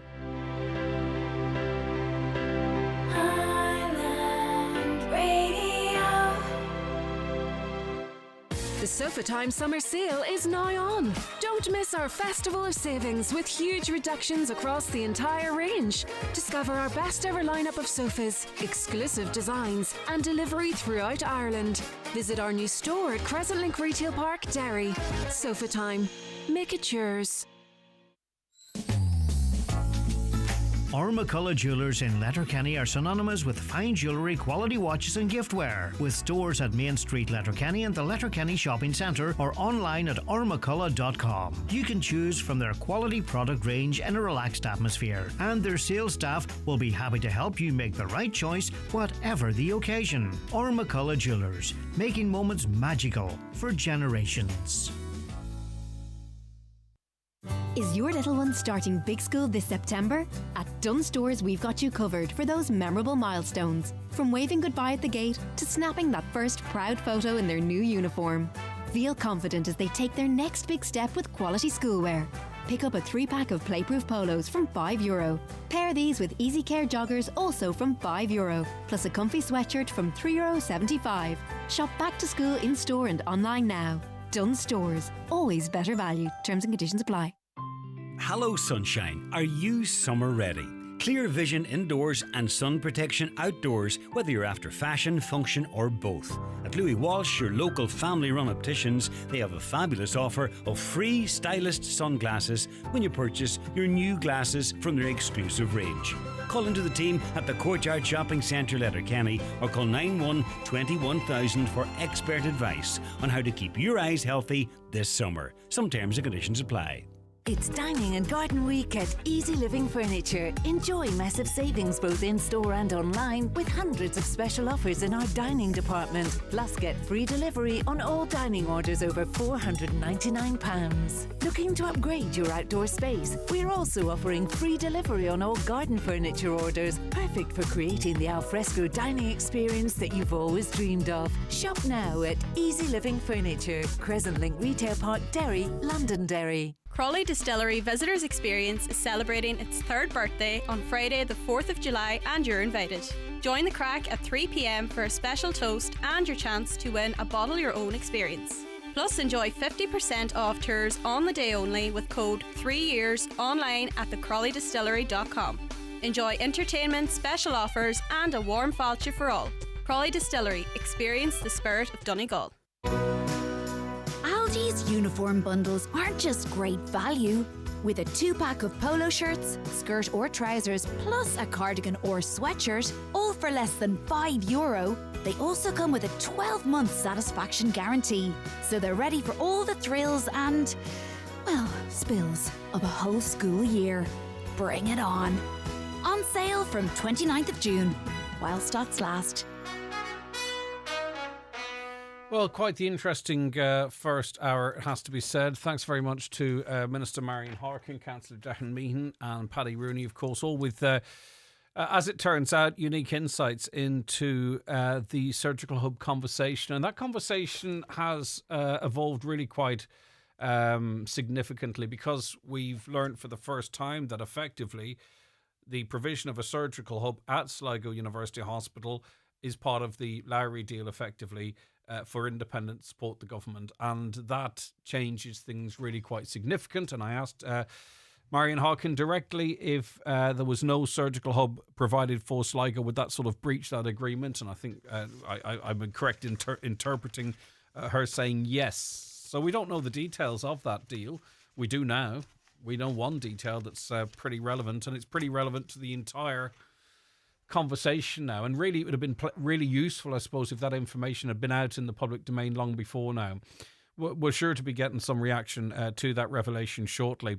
Some of your comments, though: if you are building a surgical hub and not listening to the Royal College of Surgeons for advice, it's nothing short of negligence.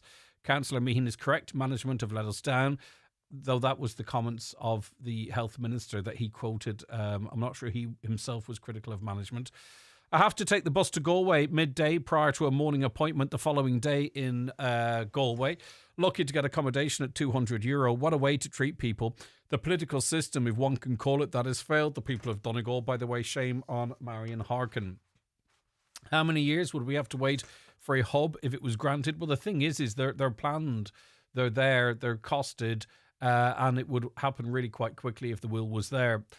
Whereas a ambulatory centre at this point, I'm not sure it's even in the proper pre-planning stage, and I don't know how long that takes, but it's been promised before, don't forget. And also there are consultants that say, we've 18 months to save the hospital as it is, effectively. We heard that from Michael Sugru and others, suggesting that, other services within the hospital, in the absence of a surgical hub, cannot wait.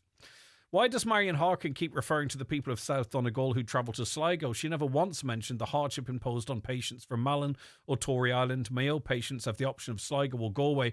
Donegal patients don't have that luxury because that's the area she represents. Marion mentioned that the people of Galway need to travel to Sligo for the hospital. People in Donegal in Malin Head would only be in Donegal town by the time someone from Galway reaches Sligo. We need to call her up on this. Another, Mr. Sugru is brilliant. Every point he made is valid. We don't have any politicians to stand up for the surgical hub being located in Letterkenny. During the voting, they would nearly wash your car for a vote, yet when we need them, we can't find them. I'm going to have to also step in there and say that to a man and woman, our elected Oireachtas members have come together and are actively campaigning as a unit for a surgical hub in Letterkenny.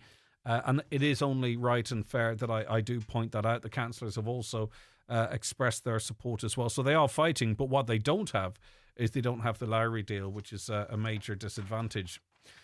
Oh my God, everyone in Donegal needs to get on the streets to the dole. So failed again, so unfair. What's wrong with the public? We need to be shouting in our hundreds of thousands on the streets. Unbelievable and feeling sad today. That comes in from Catherine. Well, Catherine, don't be sad.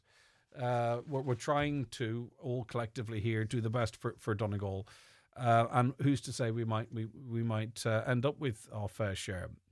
A caller says it's now clear that the surgical hub is another Michael Lowry situation. The government are determined to ram it through. It's about politics and nothing to do with the needs. We clearly need 2 surgical hubs north of Dublin, Galway line. And if, as they are claiming, Letterkenny needs more, then it can be added to later. The point is we need this now. Otherwise, Letterkenny Hospital will fail. Another, hi Greg, the panel and yourself need to realise that Donegal is seen as Shinnerland, and the powers that be, aka Fianna Fáil, Fine Gael, are an extremely vindictive people, meaning we get nothing when it comes to health, infrastructure or capital projects. Wise up. Well, I don't agree. We've been traditionally, we've been deprived, whether it's been predominantly Fianna Fáil, Fine Gael or Sinn Féin. There are 2 Fianna Fáil TDs and a 100% redress party TD. So 3 of the 5 TDs in this county aren't Sinn Féin.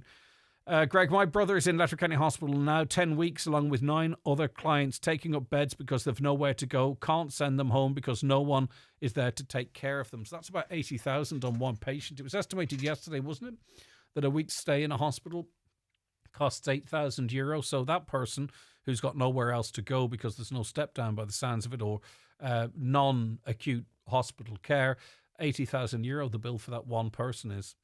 Plans to develop a surgical hub facility at Sligo University Hospital are not included in the HSE capital plan for 2025. plans for a feasibility for a surgical hub were included in the 2024 plan. What plan is the TD from Sligo referring to? The civil servants are not answerable to anyone, says the listener. Just look at the live questioning of any of them on the committee meetings. They do as they like, and that's it. Another. So it's the Alta, not Sean Murphy, that's stuffing us. Well, the general consensus, other than the commentary from the minister, is that the local management team are plugging away. Seriously, Greg, West Cavan and West Longford would hardly have the population of Inishowen. Marion has been found out. Well, it's like dragging anywhere to sort of make up the numbers, some might feel. Public servants should be impartial prior to listening to Tony Canavan on Highland Radio. I would, based on experience to date, have had an apprehension of bias by those managers. Now I'm in no doubt. Paddy Rooney's 100% where the decisions are really made.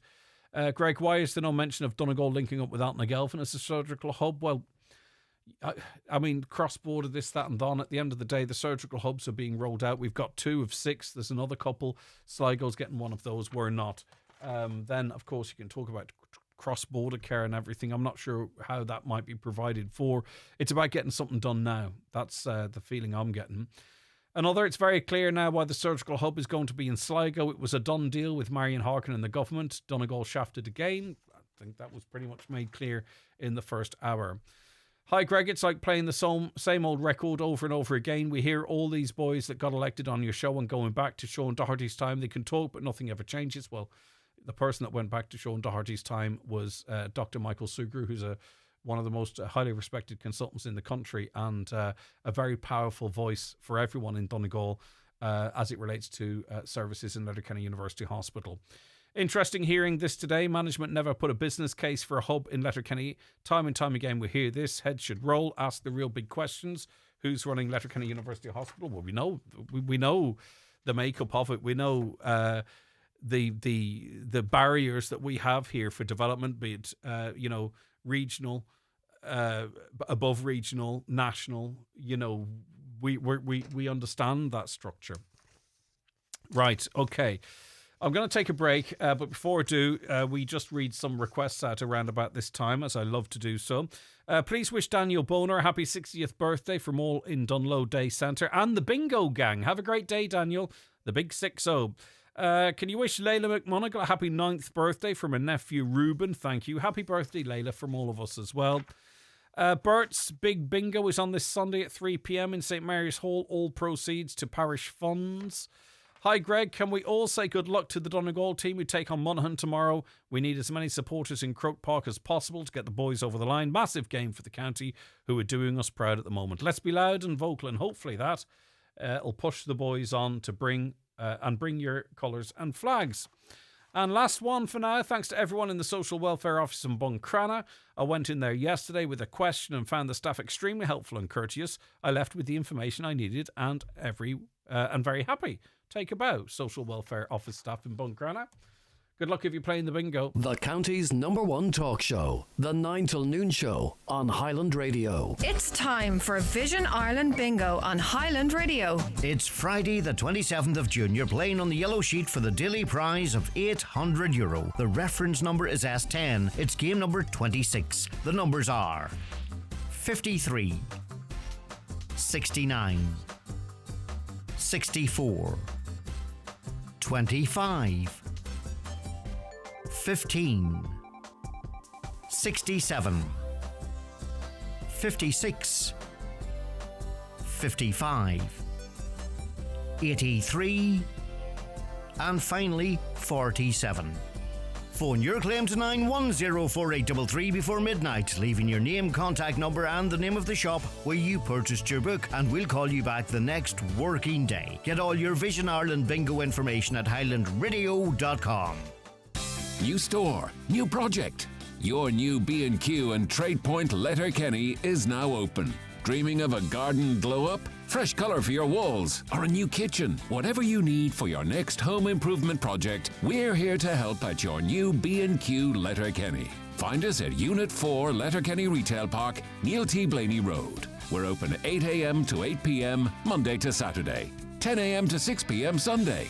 You can do it when you B&Q it. Transform your living room with a luxurious, bespoke feature wall from Sprat Fireplaces, Newmills, Letterkenny. Our complete installations include built-in storage, electric fires, floating shelves, and stunning finishes in stone, porcelain, or marble. Each feature wall is designed and built in-house by our expert carpentry and stone masonry teams. No fuss, just flawless feature walls. Call 074 91 24144 or visit spratfireplaces.ie. Sprat Fireplaces, experts in heating, design, and detail. This summer, the Big Top is calling. Summer Sessions Letterkenny presents The Human League, live on August the 21st for one unmissable night. Plus special guests including Nick Kershaw and The Undertones. And it's your last chance to grab the final tickets at summer-sessions.ie. Also rocking the Summer Sessions stage, the Saw Doctors with special guests. That's The Human League, August the 21st in Letterkenny, under the Big Top. Follow Summer Sessions Letterkenny on social media for all the latest updates. Okay, so as you know, we've been covering extensively the issue of a surgical hub. Why? Because the medics in this county believe that it's incredibly vital for their work, for the future of the hospital.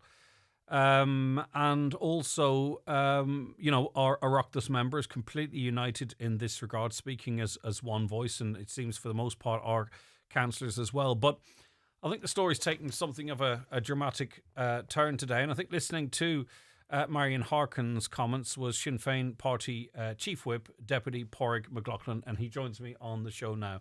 Pádraig, good morning to you, and I suppose sort of reflecting on what we've heard in the last hour. Yeah, Greg, there was a fear and a suspicion that the Michael Lowry independence deal, Marion Harkin is part of that group, included local deals. Of course, none of this has been published. We've repeatedly asked for the Lowry deal to be published, including all the local deals, and it hasn't been. But she has stated, Marion Harkin, today that she ensured that in the programme for government, a surgical hub for Sligo was included. Now, I find that remarkable because Tony Canavan, as you know, said that he undertook a process, that he only made the decision in recent weeks, sent it up to the HSE board. So what I would be calling for today, Greg, and this would be urgent now, is that Micheál Martin, the Taoiseach, Simon Harris, the Taoiseach, Fianna Fáil and Fine Gael signed up to a deal with Michael Lowry Independence. Does this deal include that the surgical hub for the Northwest must be in Sligo? That needs urgently clarified. Marion Harkin clarified for that. I did ask her that, and she says yes, it forms part of her support for the government. Well, that's her position. But as you know, you've had the Minister for Health on your show, and you've had Tony Canavan on your show, and none of them stated that there's a deal done with the Lowry group of independents on a surgical hub, and that's just the way it's going to be. None of them said that. The timeline and how this breaks down is really quite interesting, because Marion Harkin said that it was in the HSE's plans, and she just wanted to make sure it was in there. And then in the conversation with Tony Canavan, just reflecting, it was he that brought in the fact that the programme for government included a surgical hub for the Northwest, and it was his view that Sligo was the best location for that. But all the timelines and the political influence and the medical case, it's all feeling a little bit convoluted to me now, and I would be very keen to sort of see which is which. Is this a medical decision? Is this a health decision? Is this a political decision? Is it a health decision that became a political decision? Was the health shoehorned into the political decision? I don't know how I'm going to get answers to that, but the timelining and who's talking to who and how we arrive at yes, it's Sligo. Yes, it's in the programme for government. Yes, it's in the Lowry deal. It's all very convoluted and very confusing to me. Yeah, that was a very useful development today, actually, because that will focus minds as to what motivated Tony Canavan to move so fast. Remember, he met with the TDs and Donegal senators and councillors from the HSE forum. For once, government and opposition were united. For years, as you know, in opposition, we've raised the systematic underfunding of Letterkenny Hospital, the neglect of the hospital compared to other hospitals. But the government, in fairness, the government TDs and councillors joined us for that fight. We understood he was going to review the decision, and then, as you Can know, I ask you, with the emails in that I sent relation him, to that? Because I referenced Charlie McConalogue and you in relation to this, because both of you came out. You had a meeting with him, and it was stated that there would be a review of the decision. Now, he says what he actually agreed to was to attach a letter outlining the needs of Letterkenny University Hospital, and that's his understanding of that meeting, that there was no commitment to review the decision to locate the surgical hub at Sligo. His version of that meeting, very different to a junior minister and the chief whip of the main opposition party. Can you recall what was said at that meeting? Was it a letter outlining the medical needs of Letterkenny University Hospital? My clear understanding is, first of all, Tony Canavan started that meeting in bullish form. He told us that it had to go to Sligo, didn't believe the Letterkenny needed a surgical hub. And by the time the meeting was over, he was in reverse gear, and he was talking about reflecting. He certainly didn't say he was going ahead and putting Sligo to the HSE board. He certainly didn't say that. He didn't say it'll then go to the health board and to hell with all he is. He clearly said he was going to reflect, go back and look at this again. That was clearly the impression given. And the people who actually went out and said he was going to do that were the government representatives. Councillor Cian Brogan had stated it publicly. Charlie McConalogue had stated it in correspondence. In good faith, by the way, in good faith, and I believe their reflection of it was correct. So Tony Canavan ploughed on. My question is why? Why did he plough on, and what is going on here? You know, he couldn't have, he was in a big hurry to get us to the HSE board. He was in a big hurry then to send to the Department of Health. So thankfully we've had an intervention. The Minister for Health is telling us this is where today is a big development, because the Minister of Health is saying, hold on, you know, she confirmed when we met her in Leinster House there a few weeks back that the final decision is hers. She agreed she'd meet with the doctors and the consultants. She has met with them since. Apparently it was a good meeting, a constructive meeting. She's going to reflect on all of this. At no point up until today was it said, this is in the programme for government. This is a deal we've done with the Lowry Group of Independents, which includes Marion Harkin, and it'll have to be seen through. So we need urgent clarification. So the bottom line is though, what we do know now is it's either two or we don't get one. Because and I'm not sure if we're familiar with any of the other goodies in this deal, because there was some coverage of that during the week. As far as I'm aware, this is the first nationally that's really been outed. So the government can't break that deal. It needs that support. So Sligo has to go ahead. Politically, Sligo has to go ahead. So the only show in town now for Donegal is 2. Well, what I'd be saying, and it's urgent. You see, I've called here for Micheál Martin and Simon Harris urgently clarified. But I think it'll be really important that the government TDs, senators, and councillors urgently get on to their party leaders today and ask them to clarify this, because I do believe they've been engaging in good faith. I do believe that they have been listening to the doctors and consultants, and you know, this is a long time coming, because we've been on different paths, government and opposition in Donegal, for a long time. It's recently that they've woke up to the strategic neglect of the hospital over many years, and the issues that Michael Sugrue raised today. I mean, Michael Sugrue, he named him Paul O'Connor, Louise Moran, Anya Keating, Padraig McGuinness, and other doctors, you know, have been, you know, particularly the GPs have really come on board strong to back up the consultants in the hospital. Where did this narrative that all of a sudden surgical hubs aren't that big a deal come from? Because I heard it from the minister. She talked about carpal tunnel syndrome. I've heard it from Marion Harkin now talking about, well, they do this and they do that, but you know yourself.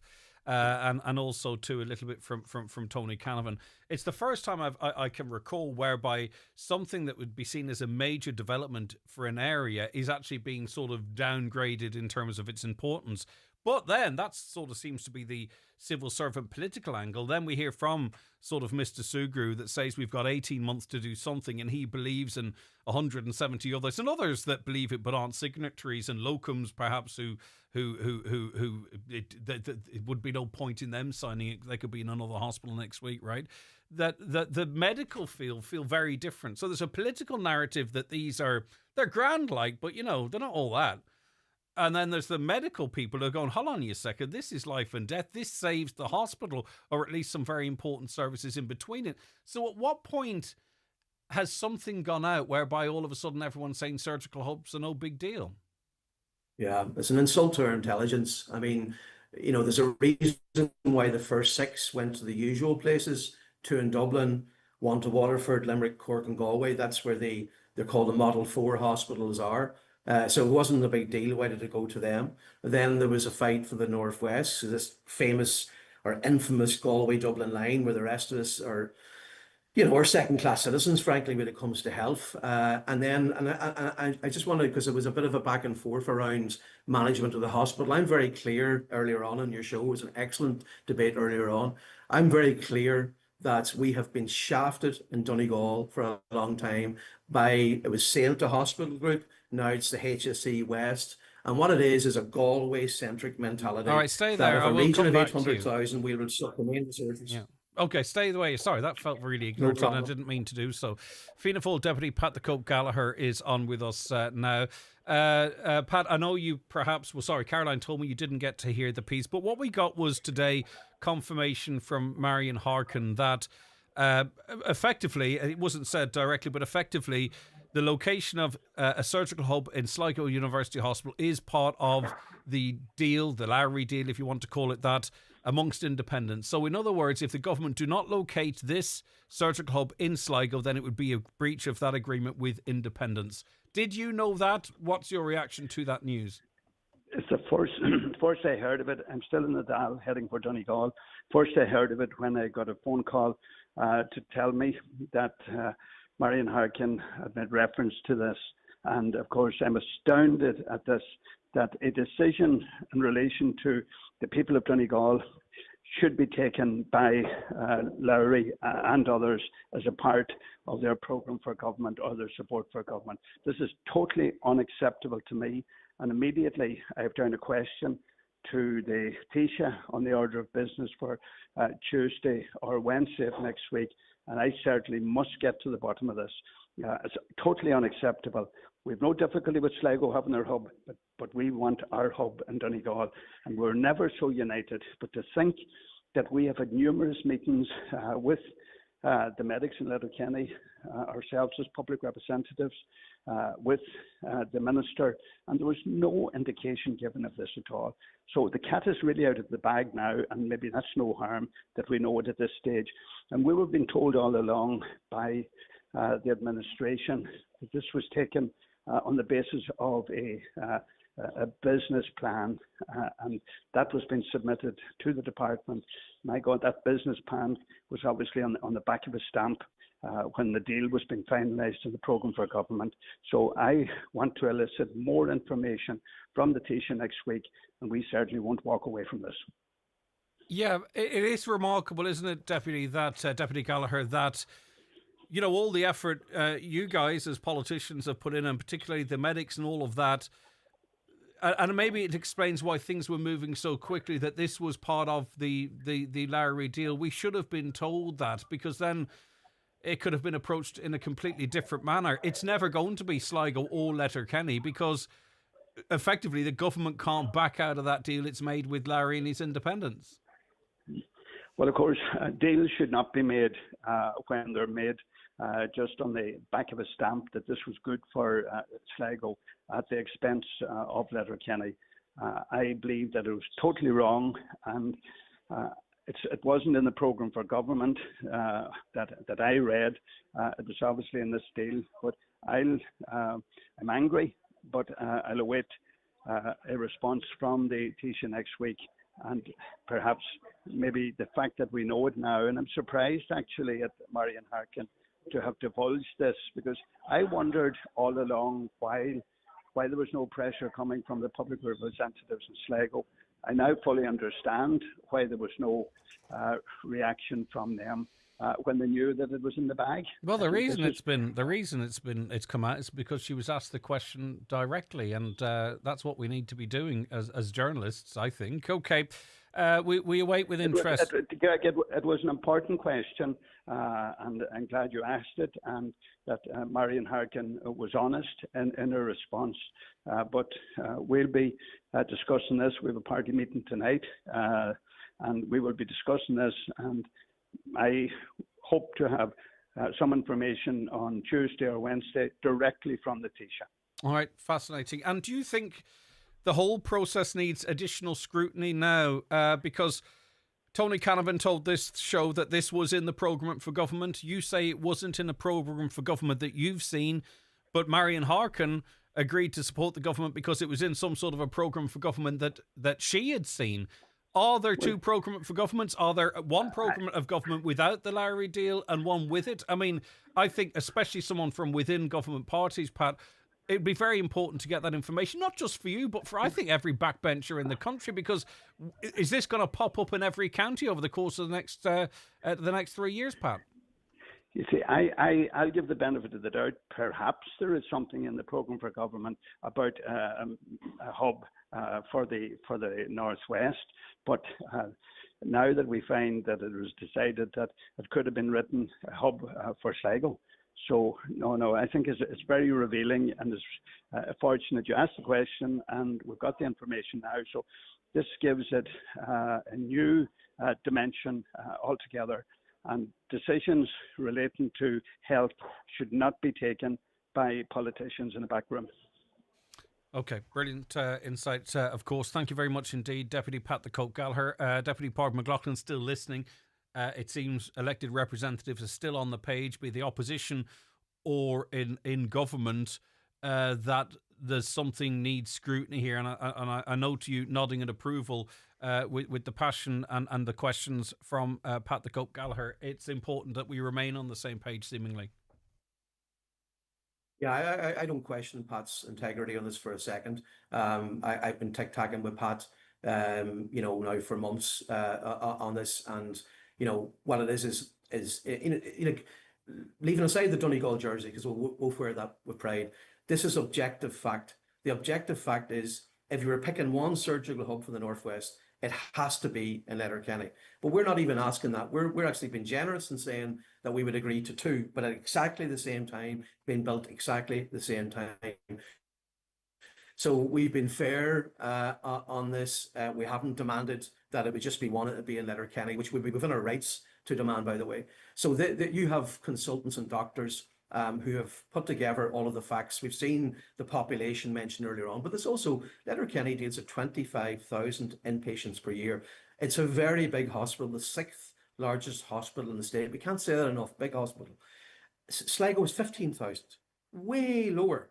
Both Model 3 hospitals. How on earth could you come up with that decision? So to me, there is a suspicion now of political interference, of messing around in the background. But what I will say, and I was saying it earlier on, Galway-centric is the approach of the health services in the West and Northwest, drawing down services for all of our people into a city of 75, 80,000. There's 800,000 people in the region. Galway City is 10% of that population. How on earth are they getting so much of our resources?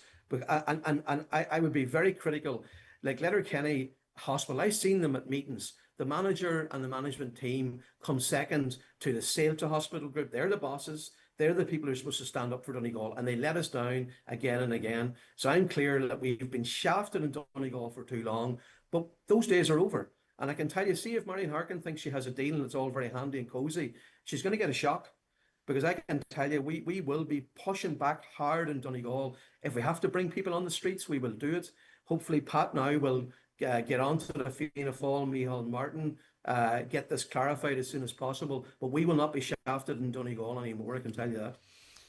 Thanks for your time this morning. I do appreciate it. That's Padraig McLaughlin, Deputy Padraig McLaughlin, Sinn Féin Chief Whip. We also heard there from Pat the Coke Gallagher, who is obviously of Fianna Fáil. He, from a government perspective, a government party perspective, is going to be pursuing it with his party leader, Micheál Martin. And it's been quite the morning. What an advancement in that story it has been. And, we've kind of been having a whole conversation in a vacuum because such important information was not made public. And not just to us, but to actually the politicians that were potentially putting their necks on the lines in arguing the case. But the bottom line was Sligo was locked in from the HSE's perspective and from a political perspective all along. It's always been Sligo. It's been part of the Lowry deal. The HSE have only ever seen it as Sligo. They never saw a business plan from anywhere else. This is our lives that are at stake here. I've got texts in from people in Ramelton that have to go to Sligo to get eyeball injections just to retain their sight. And yet, again, we're planning for the future whereby, well, sure, you just have to travel. It's midsummer markdowns time at McElhinney's department store in Ballybuffet. Enjoy up to 25% off your favourite designer brands across fashion, accessories, home and much more. Discover top offers and unmissable deals in store from Monday to Saturday or shop online at mcelhinneys.com today. Rise of the mega finisher. In this week's Irish Farmers Journal, we reveal the increase in farmers finishing thousands of cattle per year. Why suckler income surged in 2024. Find out what you missed from Sheep 2025. Farmers urged to prepare for significant tax bills. Minister Michael Healy-Rae on calendar farming, carbon tax and driving machinery. Plus, don't miss your free 24-page Irish Farmers Journal Junior for the young farmers in your house. All inside this week's Irish Farmers Journal.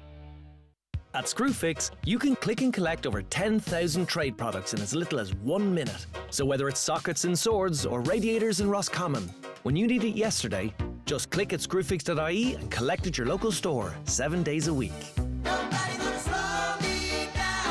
T's and C's apply. Visit screwfix.ie for full details. Rossview Interiors in Letterkenny are delighted to offer a limited quantity of sofas just in at unbelievable knockdown prices, with suites reduced from €2,050 to €1,250 and corner suites from just €1,350. There's also storage beds down from €650 to €450 and huge savings on a selected range of dining sets. So make your way to Rossview Interiors, Rossview Business Park, Letterkenny, just off the Polestar roundabout, as these bargains won't last. If you're organising an event, you might be surprised by everything BizPrint offer, from photo props, backdrops, banners to tablecloths, pens, keyrings and mugs. Everything to make your event a big success. Call BizPrint on 9177 955 or see bizprint.ie. At Restex Beds, we are celebrating 50 incredible years in business. And we are introducing our brand new Glenveigh mattress, comfort that's as legendary as our half-century legacy. Experience 50 years of bedding excellence at Restex Beds, Mountaintop, Letterkenny. Restex Beds, leave the rest to us. 60% off at Claire Clothing, Letterkenny, until this Saturday evening. Yes, you heard right. 60% off all stock. Everything must go. That's 60% off at Claire Clothing, Letterkenny. Rise of the mega finisher. In this week's Irish Farmers Journal, we reveal the increase in farmers finishing thousands of cattle per year. Why suckler income surged in 2024. Find out what you missed from Sheep 2025. Farmers urged to prepare for significant tax bills. Minister Michael Healy-Rae on calendar farming, carbon tax and driving machinery. Plus, don't miss your free 24-page Irish Farmers Journal Junior for the young farmers in your house. All inside this week's Irish Farmers Journal. A public interest message from Donegal County Council. EPA reports in recent years have identified that some rivers in Donegal have been seriously impacted by toxic effects from pesticides, including sheep dip. Donegal County Council would like to remind farmers, contractors and gardeners of the need to follow best practice when using these products. Firstly, read the product label carefully. Avoid spills, stay well back from open drains, rinse empty containers 3 times into the sprayer or tank, and don't spray if it's windy or rain is forecast in the next 48 hours. Follow Teagasc advice on safe disposal of spent sheep dip, which should never be released into any watercourse. Donegal County Council, protecting your environment. Here at Braden's House to Home Interiors, Moville and Bridgend, we stock recliner and fabric suites, dining tables and chairs, beds and mattresses, curtains and rugs, and don't forget our large flooring department stocking carpet, vinyl and laminate flooring. We can't be beaten on price or quality and give a weekly delivery service to Donegal, Derry and Strabane, not to be matched. So call in today to Braden's House to Home Interiors, Moville or Bridgend for all your home furnishing needs. It's extremely big. It's extremely scary. And it's extremely good fun. Extreme Funfair, the most extreme funfair to ever visit Letterkenny. From June the 28th to July the 13th at the Kiltoy Roundabout. See Facebook, Instagram or book now at extremefunfair.ie. Highland Radio weather updates with McElhenny's. Find all your summer essentials from fashion and accessories to beauty and homeware at McElhenny's. Explore more in-store or shop online at mcelhennys.com today. Breezy and mostly cloudy today with scattered outbreaks of rain and drizzle. A humid day, temperatures 17 to 21 degrees. Professor Jim Lucy's the Inspector of Mental Health Services at the Mental Health Commission and joins us on the programme now. Jim, thank you so much and a very good morning to you. Good morning, Greg, and thank you for having me on. Our focus is on Letterkenny University Hospital and its Department of Psychiatry. It achieved a 66.67 compliance with regulations in the Mental Health Commission annual report for 2024. So, on the face of it, what does that figure mean when we compare it maybe to those that achieved better or worse for that matter? Well, unfortunately, the mental health unit in Letterkenny is in a group of centres nationally that are underperforming. The good news story is that most of the approved centres, that's to say the mental health acute facilities across the country that are regulated by the Mental Health Commission, that the bulk of those are improving and that they're complying with mental health standards and human rights standards in a refreshed and a vigorous way. Unfortunately, there's a small number of centres we've had to call out, despite their efforts perhaps, but whatever, in terms of unannounced annual inspection, they're not performing well. So Letterkenny is in a group with other centres such as the Acute Psychiatric Unit in Tallaght Hospital in Dublin or the Acute Mental Health Unit in Cork University Hospital, for example, as having high levels of non-compliance overall and high levels of non-compliance at what we call a critical level. Okay, you visited the site yourself in Letterkenny, so you have an unmatched insight into this. What were your observations, Professor? Well, the observations, and it's very keen. I'm very keen that everybody has access to this, and we make these reports public. If you go on Google, you can see the report. It's out there for everyone. And what we found was, a department that, in many respects, the staff and the patients reflect a very positive and kind and professional manner and attitude. The clinical team in the approved centres was commended by the approved centres, commended by the users. And we interviewed many people there. We didn't just visit once; we visited twice on an unannounced inspection with the team during the year, and then I came subsequently. But what we also found was 14 areas of non-compliance. Now, what does that mean? It means that in minimum standards, in areas of minimum standards, they fell below the acceptable minimum. And this was an increase in that fall from 2023, where they actually had 9 of these areas. All 9 of these non-compliant regulatory areas actually arose in 23 and 24. And so the addition of several more to bring it up to 14 was very disappointing. The regulations related to privacy, to the status of the premises. It's a purpose-built premises, but it still has a large number of issues in relation to ligatures. And the risk management procedures, which we found, I suppose a practical thing was that some of these issues were matters which they agreed to change, they agreed to address. When I inspected, the bedrooms were all locked during the day, for example, so residents couldn't go and use their bedrooms. And this was seen as an acceptable practice, whereas actually such a thing needs to be risk assessed and put in part of a care plan and so on. In modern human rights terms, you wouldn't just blanketly block all the bedrooms. It's that kind of thing. Now, I was assured by the team there, who were extremely welcoming and I know are doing a difficult job, and I really respect them. I was assured that those things would be addressed, but so far they haven't been, as far as I know. So what we're going to do now, just because Greg, it'd be reasonable to say, well, what's the point of calling this out? I'm certainly not adding to anyone's distress. We don't want to make anyone feel more stigmatized or more worried. This is a very effective mental health service, but it's a part that needs to rise to human rights standards. And I don't want to worry anyone.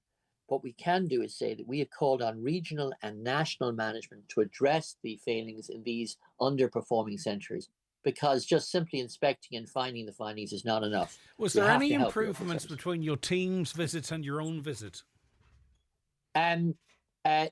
Interestingly, that wasn't apparent. Okay, so I haven't been.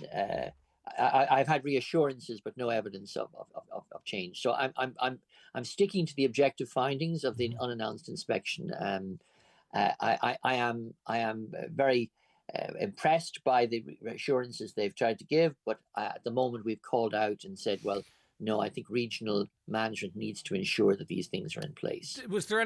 Did they offer any sort of mitigating circumstances, such as perhaps maybe not having adequate staff to monitor open bedrooms? Just pardon my ignorance, I'm just trying to imagine what the reasons given might be. I think what they said, I mean, obviously what they said was I took it on board. We listened very carefully. I respected what they were saying. But I think what they said was that they were going through a period of change, a period of cultural change, a period of reform themselves, and that they were taking on board the human rights standards, taking on board the ideas of privacy, the ideas of risk assessment, the ideas. They're not just plucked from the sky, but they are a challenge in terms of change and culture and leadership. And what I'm told is that all those things are in flux and in a positive way. But I'm calling we're calling out at the Commission that beyond the resources of annual unannounced inspection, there has to be management of these changes to deliver them for the local people. So one other thing that jumped out at me, the other two examples you gave, Tala Hospital, Cork University Hospital, both in incredibly urban areas. Letterkenny University Hospital, it's an urban area, but nothing on a city scale. Does it stand out in terms of equivalent services for equivalent populations? Like, would you expect to see, I mean, you would want, but would you expect to see, does that factor into it? Does that make it worse? I don't. I think that what's interesting is that when you break down all the 65 centres and compare, say, acute demand or urban versus rural and so on, you don't find a clear explanation. That centre is failing because it's got this problem in its community or whatever. Actually, in the grid of underperforming centres, Elm Mountain, St Vincent's Hospital in Dublin did very well. Okay. No, it did poorly. Oh, sorry, beg your pardon. I see that now in front of me. No, don't be. It's very hard to follow. So you've got places that are in communities that might be very urban, but possibly quite. And can you give us an insight into the management structure? Is this under the auspices of the Letterkenny University Hospital management, or is there a sub-management? Just to give me some understanding. That's a very good question. The management of the acute units on the general hospitals is something for the HSE. The HSE tends to have the acute hospital management separate from the mental health unit management, and the mental health management, according to the HSE, does it this way, tends to be linked with the community mental health services. And that may well be a factor. Across the country, that problem exists. You go to so-called, hospital-located services, but you find that they're being managed by somewhere else. Now, it's all the HSE. This is why I'm saying, look, in a sense, that's not for me to question. We just look at the standards, and we look at the people, and we look to try and encourage people to do their best. I was tremendously impressed by the people there, both the patients and the staff. My personal interviews with them were all very engaging, and I was hopeful. So this is a very disappointing result as a result. And what I'm saying to you is that what we need is to get the regional management to, if you like, listen to the call out and to assist the local services to rise to the level of professional care that I know they want to give. Yeah, and I get the I'm not saying this is your option of last resort, but I think I can sense from you, Professor, that you feel it's regrettable that you've had to do this, and I think for all of the reasons you've been outlining. Thank you so much for speaking to us. I do appreciate your valuable time. Thanks very much, Greg. Bye-bye, son. Okay, Professor Jim Lucy there. As it so happens, not good. Leisureland Redcastle, open every day all summer long. Perfect for family day trips. Offers excellent value for birthday party packages. For a memorable family experience this summer, visit Leisureland Redcastle. See leisurelandredcastle.ie for more details. Want a new Kia? Call to Heron Auto Donegal to arrange your test drive on our 252 Kia range, where quality customer care comes first. We have 0% finance available on all EV models. Visit Heron Auto on the Killybegs Road to test drive and order your 252 Kia and receive a €500 Super Value gift card. Drive with confidence. Drive with Heron Auto. Get ahead of back to school this year at Dunnes Stores. From prepping for their very first day to refreshing their uniform, now's the perfect time to shop schoolwear for the adventures ahead. Pick up a 3-pack of playproof polos from just €5 and knitted school jumpers from just €3.75. Stock up on essentials like Easy Care joggers from just €5 and sweatshirts from €3.75. Back to school at Dunnes Stores for little ones with big schedules. Shop in-store and online now. Terms and conditions apply. If the medical experts get it wrong, everything changes. From misdiagnosis or delayed diagnosis to surgical injury or even poor treatment. All have physical, emotional and financial consequences. We're here to help. So if your treatment didn't go according to plan, speak to our experienced medical negligence team at McElhenney and Associates. Find us online or call 074 917 5989. McElhenney and Associates Solicitors, Stranorlar. In contentious business, a solicitor may not calculate fees or other charges as a percentage or proportion of any award or settlement. Who the hell are you? Get ready, Donegal. Highland Radio is throwing a party like no other. It's the Big Highland Summer Bingo Party, hosted with me, Keith Fletcher. And Mealy Gooch Hawaiian shirts, hulas, how the hula are ya? Big laughs and even bigger cash prizes. With €1,000 off for grabs, expect big party tunes, madness and just a little bit of mayhem. So, Saturday the 2nd of August at Jackson's Hotel, Ballybofey. You better get your tickets quick on eventbrite.com. Hey, what? Is it over 18s? You better mention it's over 18. Okay. And it's over 18s.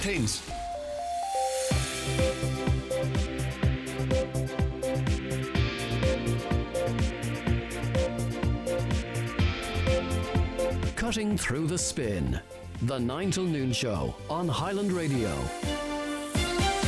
Yes, indeed. And we're into the final hour. Let's get a news update at 11 o'clock, and it's over to Katie Gillan. Thanks, Greg. Good morning. Minister Marion Harkin has revealed she was part of a group of independents that pushed for Sligo University Hospital to be used as the main surgical hub. Speaking to Greg Hughes on the 9 till noon show this morning, Minister Harkin says it was always in the HSE's business plan for Sligo to be used. The Donegal Sligo Leitrim TD believes the government should allow for 2 surgical hubs outside of Dublin. She says additional resources are needed in Letterkenny but stands by her decision. Meanwhile, Dr. Michael Suger, consultant breast and general surgeon at Letterkenny University Hospital, says the hospital has been neglected. He says access to healthcare in Donegal is not the same as the rest of the country and it is a result of severe underfunding. Meanwhile, Letterkenny University Hospital is the 3rd most overcrowded hospital in the country this morning. 28 patients are waiting for a bed, with 8 of them on a trolley in the emergency department, while 20 are on wards elsewhere in the hospital. 363 admitted patients are waiting on a bed at hospitals across the country today, according to the latest INMO Trolley Watch report. Letterkenny University Hospital's Department of Psychiatry is reported to have a 14% critical non-compliance in the Mental Health Commission's annual report for 2024. They achieved a compliance rate of 66.67%. Examples of LUH's psychiatry department's non-compliance may include lapses in individualised care planning, risk management, staffing and premises. The report saw an increase in the number of high and critical non-compliances in 2024 compared to previous years. And finally, the contract for the commencement of construction of a new library and an IT and education building at ATU's Letterkenny campus has been signed. The Letterkenny project, which will cost in the region of €25 million, is one of 5 new buildings across multiple campuses which are being delivered by public-private partnership. The new build at ATU's Letterkenny campus will have a strong focus on supporting practice-based learning, including laboratories, workshops and studios, as well as having the flexibility to adapt to changing teaching and learning needs and to support hybrid and remote learning. That's all from the newsroom for now. We'll be back another update at 12 o'clock. Thank you very much, Katie. We'll be back with much more after we take a quick break. Organ donation saves and transforms lives. A change in Irish law means that if you are an adult, you will now be considered an organ donor when you die. The choice to become an organ donor is yours, but it's important that your loved ones know your wishes. A register is available for those who would like to opt out of organ donation. Visit hse.ie/organ donation or call HSE Live on 1800 700 700 to find out more. From the HSE. Okie doke, into the last hour of the week. How are you all keeping? You looking forward to the weekend? What are your plans? Are you going to go down and see Donegal, hopefully win through to a semi-final? What else have you got on? What have I got on? Have I got anything on? I suppose only thing I've got on is that thing increased at about 5 o'clock on Sunday evening. I think we're going to welcome in Gooch and the crew there, if that car takes them, driving up and down Ireland, up and down Britain, and then back. They're due in around 5 on Sunday, so I'm going to go along to that, see how else we can rope into it. Maybe it might be a bit of crack because the weather's going to be nice Sunday evening as well. It'd be great if you could get out and support the 3 lads. Look, they haven't climbed the 7 peaks, but it's still an undertaking. And it's for 2 great young kids and their families as they undergo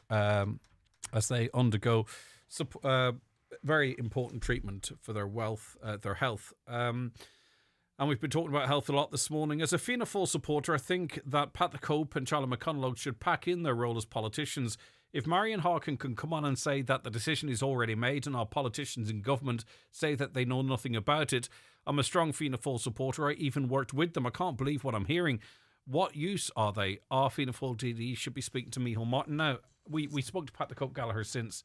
I don't know what the views of Charlie McConalogue are. I'd love to be able to interview him asking questions. He chooses not to, which means things like local rent pressure zones and every other blooming issue. I can't actually directly ask someone who makes decisions because they refuse to engage with me. But Pat the Cope Gallagher was on, and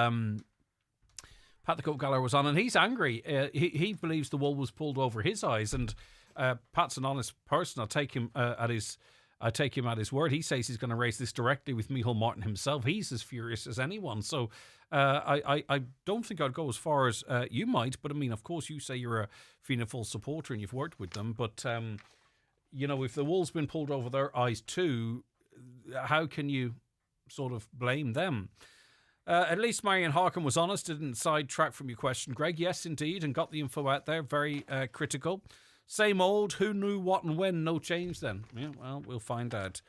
Then someone referenced why aren't Fianna Fáil TDs being asked tough questions. They're part of the political collective, and also too, we just spoke to Pat the Cope Gallagher, who you referenced. It's easy for the health minister to blame local hospital management. As we know, the hospital management cannot speak up about this on air. This disgraceful. Our politicians have a lot to answer for. Marion has let Donegal down, says a listener. We have to do a Paddy Diver, get out in the street, show them what we're made of. We could be ending up going down that road. If Pat the Cope Gallagher and Charlie McConalogue are so behind Letterkenny University Hospital getting the hub and are really serious about it, why don't they pull their support for government if Sligo gets it? Sligo's getting it. We know that now. It's part of the programme. It's part of the arrangement between independence and government. So it's another one or nothing for us. But this thing about politicians pulling support on issues, it doesn't really work. It achieves absolutely nothing, if the truth be told.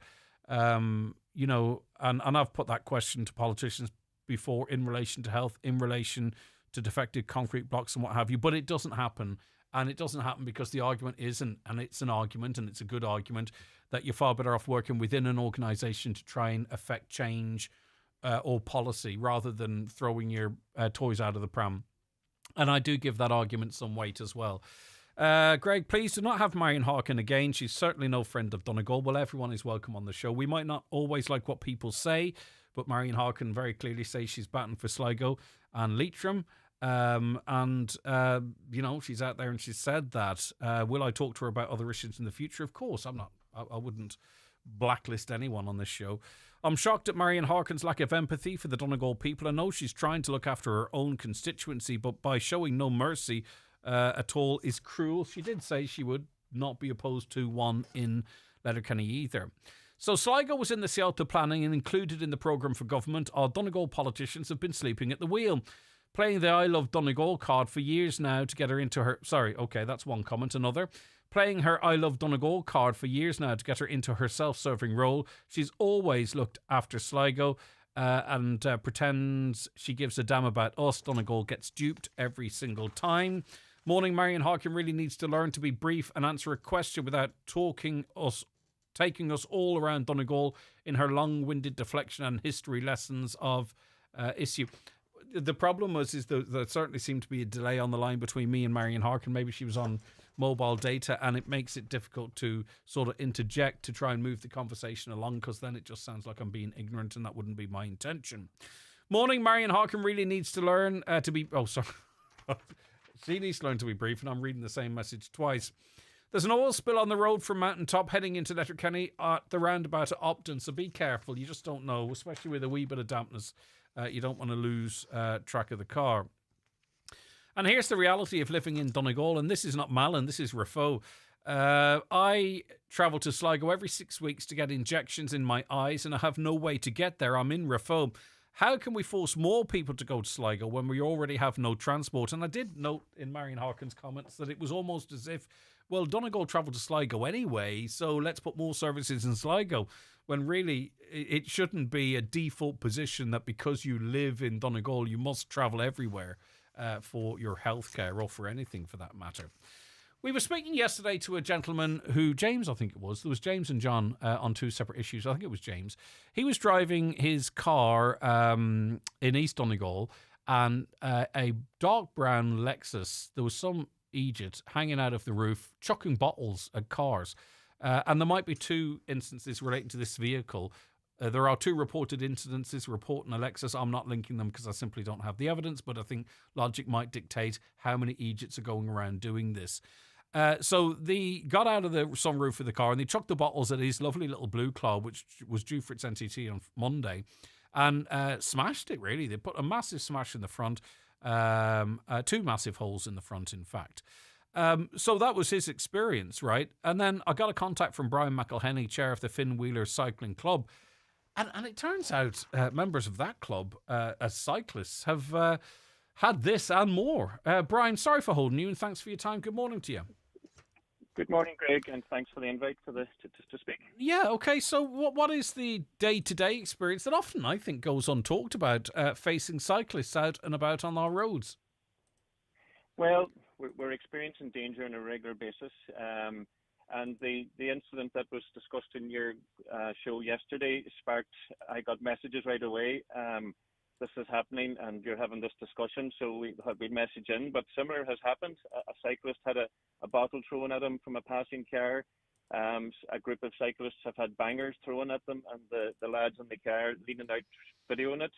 And then a more serious one, a male and a female cyclist, husband and wife, were on their way back from a cycle, a passing car. The lads opened the back door of the car towards the female cyclist and really scared the living daylights out of her. That's those incidents. And then on a regular basis, there's overtaking, seriously dangerous overtaking happening on a regular basis. And this has gone on for a long, long time. But the throwing objects at cyclists, it's just the last straw, and it's so dangerous. Do you know what compounds it too, Brian? It seems to be that they think it's a bit of crack and they're videoing it. So not only do you have the potential for serious injury, if you're lucky enough not to, you could end up being part of some sort of a viral video. It sounds to me that's the crack they're at, because I have seen these types of things pop up on my timelines now and again. Yeah, and that's our fear. Is this a trend? And a bit of crack for some lads, it's completely dangerous. It's so risky, and As a cycling club, we're looking to promote cycling as a sort of a physical and mental health leisure pursuit, and we're trying to encourage cyclists. And these are the things that make people afraid to go out on the bike. And like, we're a vulnerable user, like pedestrians, and anything to endanger us is just not acceptable. And I think what we need to do is move past the tropes in a conversation like this. And I don't mean you and me, Brian, but right. So there are people going to text in that don't like cyclists. They're going to be talking about maybe cyclists going two abreast, maybe using the road instead of a cycle path. Some do that, right? So let's just park that for a second. That does not mean that people out cycling and respecting other road users should be subjected to bottles being thrown at them, bangers being thrown at them, car doors being opened to scare female cyclists, and so on and so forth. These incidents being videoed, they could have a very, very serious consequence, serious injury or death. And I think that whilst there certainly are things that annoy drivers about cyclists and vice versa, I don't want this to get bogged in that some people can text in what they like, don't get me wrong, Brian. Yeah. But whatever annoys people about cyclists, there's no excuse for this type of behaviour. And I don't want just your valid points and the experiences of your friends and colleagues to sort of be dragged back into the driver versus cyclist debate, because this is much greater than that, I think. I appreciate all of that. That is very true. And like, I'm a motorist, and all our members are motorists. We're all on the road. We just want to go from A to B safely, whether we're in a car or on a bicycle. Like, we're about participation. We're age ranges from 20 to the 70s. We're all walks of life. We're mothers, fathers, brothers, sisters, grannies, carers, family carers. Like, people just want to cycle just to get away from, just have a clear head after a busy day at work or caring or teaching. It's a leisure pursuit. We're legally, entitled to safe use of the roads. Two abreast is legally acceptable. Like, all those previous arguments, this is purely about road safety and making sure this trend of throwing things out windows doesn't take off. All right, let's talk about overtaking then, because we're looking at an image. Viewers and I are looking at an image. Listeners on radio, I'll try and describe it. So there's a cyclist who's driving into the left on a road. And there is a van approaching and they're being overtaken by a white car. Now, the white car is very close to the cyclist and actually cutting in front of the cyclist. And the only reason they're able to do that manoeuvre, as far as I can see, is the white van has had to pull over. So I'm imagining the white van has said, hold on a second, if I don't pull over, I'm going to clip this car. Now, there's nothing behind that white van. 5 or 10 seconds, that white car could have comfortably overtaken the cyclist, I would imagine. Not infrequent, but not uncommon is the type of activity we've talked about. In terms of dangerous overtaking, cars very close to cyclists, effectively saying, you're a nuisance, I'm going to cut you up. I imagine that's probably at least once every cycle. Yeah, it looks like it's a weekly thing. As a club, we've invested in bike cams. We've actually bought a second set there recently because it's just getting so regular. We've just had a recent committee meeting there, discussed what we're experiencing, and we're now having to escalate what evidence we have gathered and just to show what's going on. It needs to be dealt with. We need to sort of just let people know this is unacceptable. We're putting all these people at danger. It's the motorist, the cyclist at risk. We're the vulnerable. We don't have airbags. That van driver in that picture you mentioned, that they had to take action to avoid a head-on collision there. It's just unacceptable, full stop. Okay, listen, Brian, thanks so much for your time. Safe cycling if you're out this weekend. Thank you. Okay, and just all respect each other, really. And that's what it comes down to. Right, let's take a break. The Sofa Time Summer Sale is now on. Don't miss our festival of savings with huge reductions across the entire range. Discover our best ever lineup of sofas, exclusive designs, and delivery throughout Ireland. Visit our new store at Crescent Link Retail Park, Derry. Sofa Time. Make it yours. GiveBlood.ie know we can count on you, our community of blood donors, to be there for others in their hour of need. Blood donors from Ballyshannon should attend the clinic in Columkill on Monday 30th of June. Donors from Killybegs should attend the clinic in St Catherine's School in Killybegs on Tuesday, July 1st. And donors from Donegal Town and Dunlow should attend the clinic in the Abbey Hotel in Donegal Town on Wednesday 2nd and Thursday 3rd. Making an appointment is recommended, so call 1800 731 137 or visit our website to book your time. New donors are vital. Visit giveblood.ie to check eligibility and clinic details, because we count on you. Make real summer savings at Super Value. Until Sunday, Super Value Fresh Irish Sirloin Steak save 25%. Selected ranges like Cadbury and Pringles, 3 for €5. Wolf Blass, Yellow Label, Chardonnay, €10. And scan your Real Rewards card or app and get selected Ariel and Bold Pods 58-piece, just €10. Make real summer savings at Super Value. Enjoy alcohol responsibly. Everyone in Ireland felt the impact of the pandemic, but each experience was different. Now, Ireland's independent COVID-19 evaluation wants to hear your story. Complete the survey to help us learn lessons and prepare for future events. Visit covid19evaluation.ie. Luxury is not merely seen or heard or even touched. True luxury is experienced. It lies in the minute details that elevate the ordinary into the extraordinary. It's quiet spoken, but leaves a lasting impression. You know it when you feel it. Luxury begins with L. Lexus. Experience amazing. Discover the all-electrified range at Lexus Letterkenny. Highland Radio Time Checks brought to you by EirGrid, the operator and developer of Ireland's electricity grid. EirGrid, powering up communities, powering up Ireland. The time is... It's 11:18. I never thought I'd get to the stage where talking about the nighttime economy would feel like it's not relevant to me. Sophie Gallagher is the nighttime economy advisor, Donegal County Council. So what is going out at night like, Sophie? Oh, I can't remember. Hi, Greg. Thanks for having me. Right. Donegal County Council's launched phase 2 of Buncrana's nighttime economy grant scheme. How did phase 1 go? What do you take away from phase 1? Sort of, I suppose, the uptake. Do you think it sort of triggered anything or had any sort of impact? I'm sure it had, but just to outline it for us.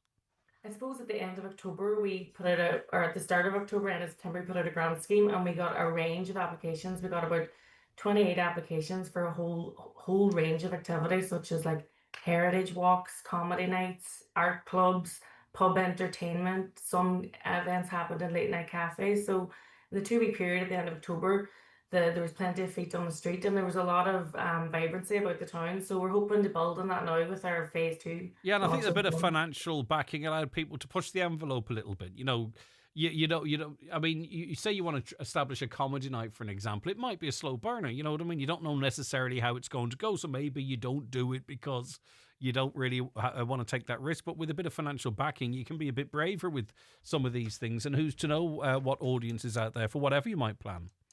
That's it. That's what you find in small towns, especially. A lot of people are sitting with ideas, and maybe they just need the guidance and the encouragement and the financial backing to really make those ideas become a reality. And the idea behind the fund is that you might trial something with the money and it becomes self-sustainable and grows itself. In October, we had some comedy nights. A local events company, MRK, ran comedy nights in the cinema. They were at capacity, and organically through the fund, they then ran a comedy festival. You know, so there's a lot of indirect growth that will happen from this money that will hopefully benefit the whole town and more feet on the street, as I said. Yeah, as part of phase 2, grants of €1,000 are available to whom? You know, I mean, I suppose it's not just all established businesses, you know, soaking these up, and there's no shame in that either, by the way, because they all need support. But you know, it's a broad church as to who can apply. Yeah, it's businesses, organisations, and maybe even individuals that might be setting up their own business or have the idea or have the foresight to see a gap in the nighttime economy in Buncrana. Like we see the wellness sector is growing quite a lot, so it might even be sports clubs applying to do some sports events, some recreational activity, because what we're finding is people just want variety and an inclusive nightlife with diverse options for all ages.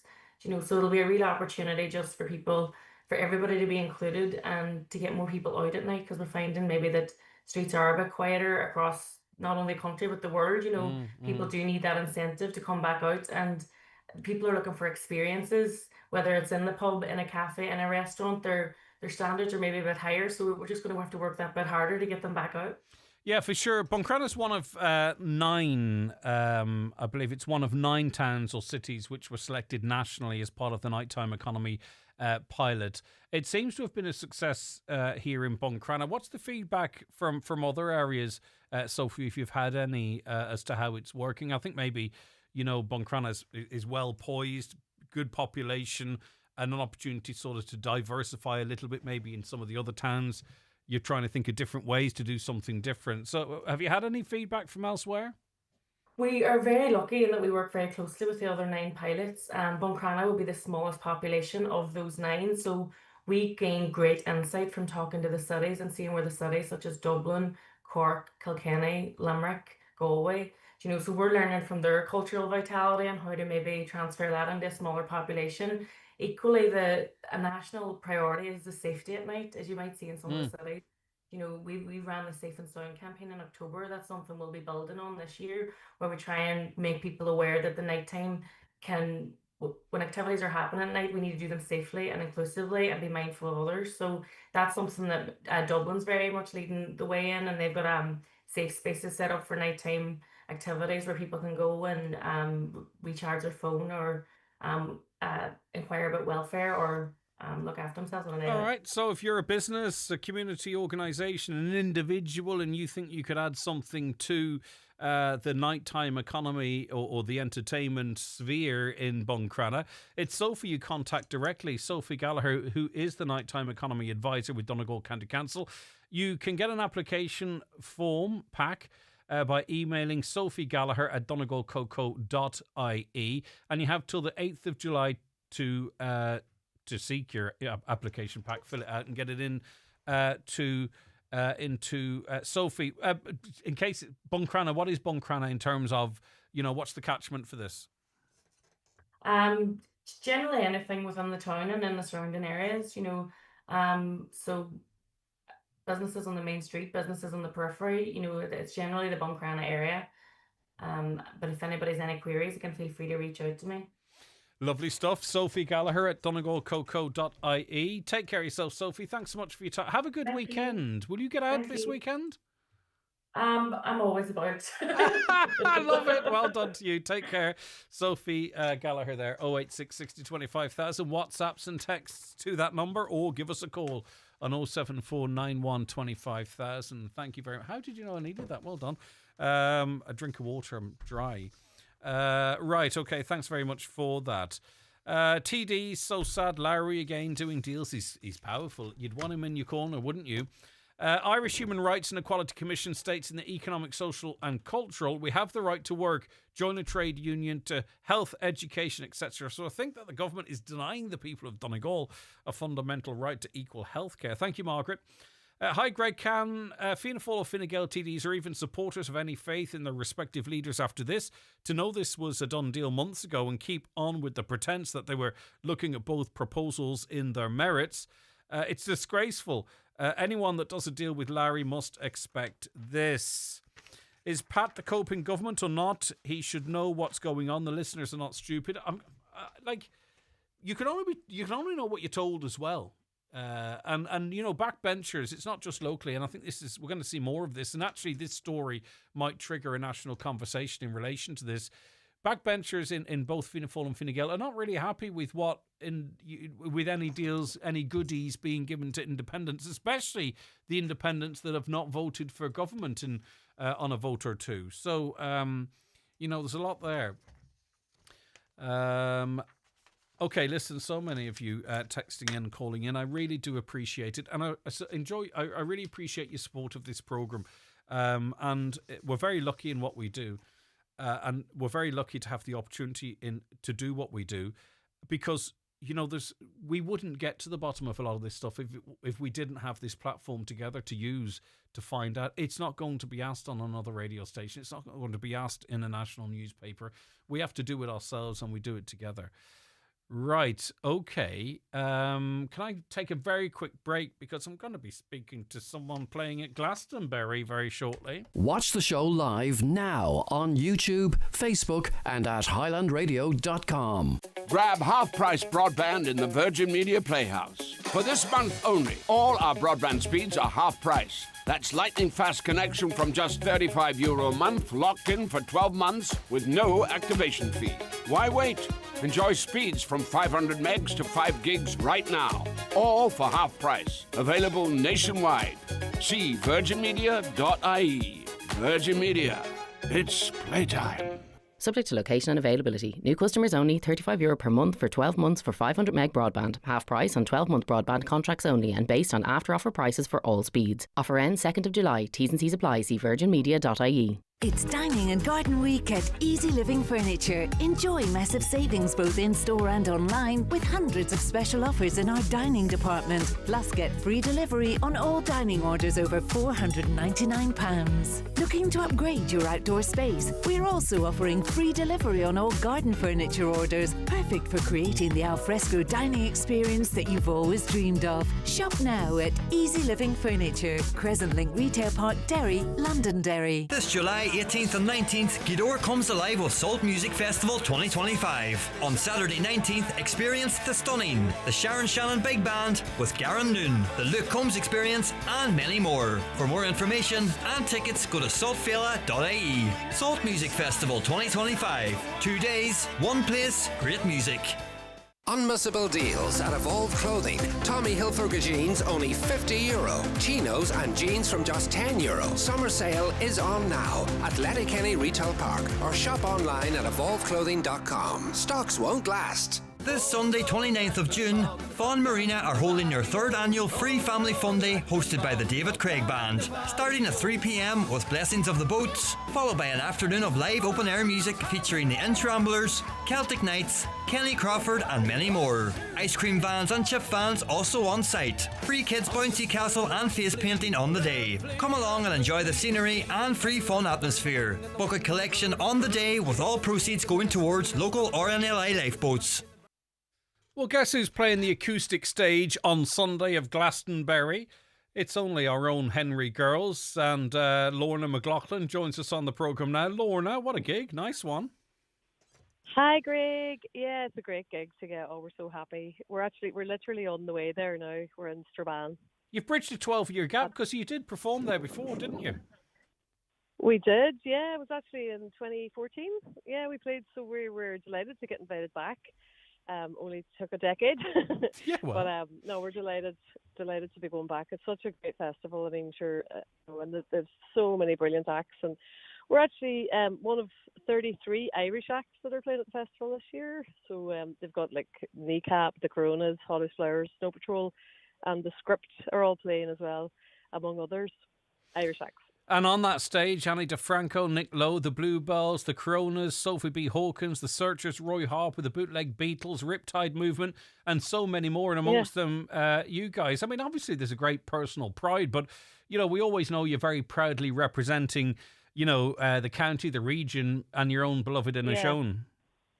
Of course, yeah, we're very proud to be. We feel like we're representing Donegal, and we certainly will. And yeah, we're just delighted that's to be on the bill. It's a privilege, and we're gonna put on a good show. We've been practicing away, and then the other great thing is we get to enjoy them. Once we've done our set, we'll get to enjoy all the acts that you mentioned and much more. There's just so much going on at the festival. Yeah, so it's just brilliant.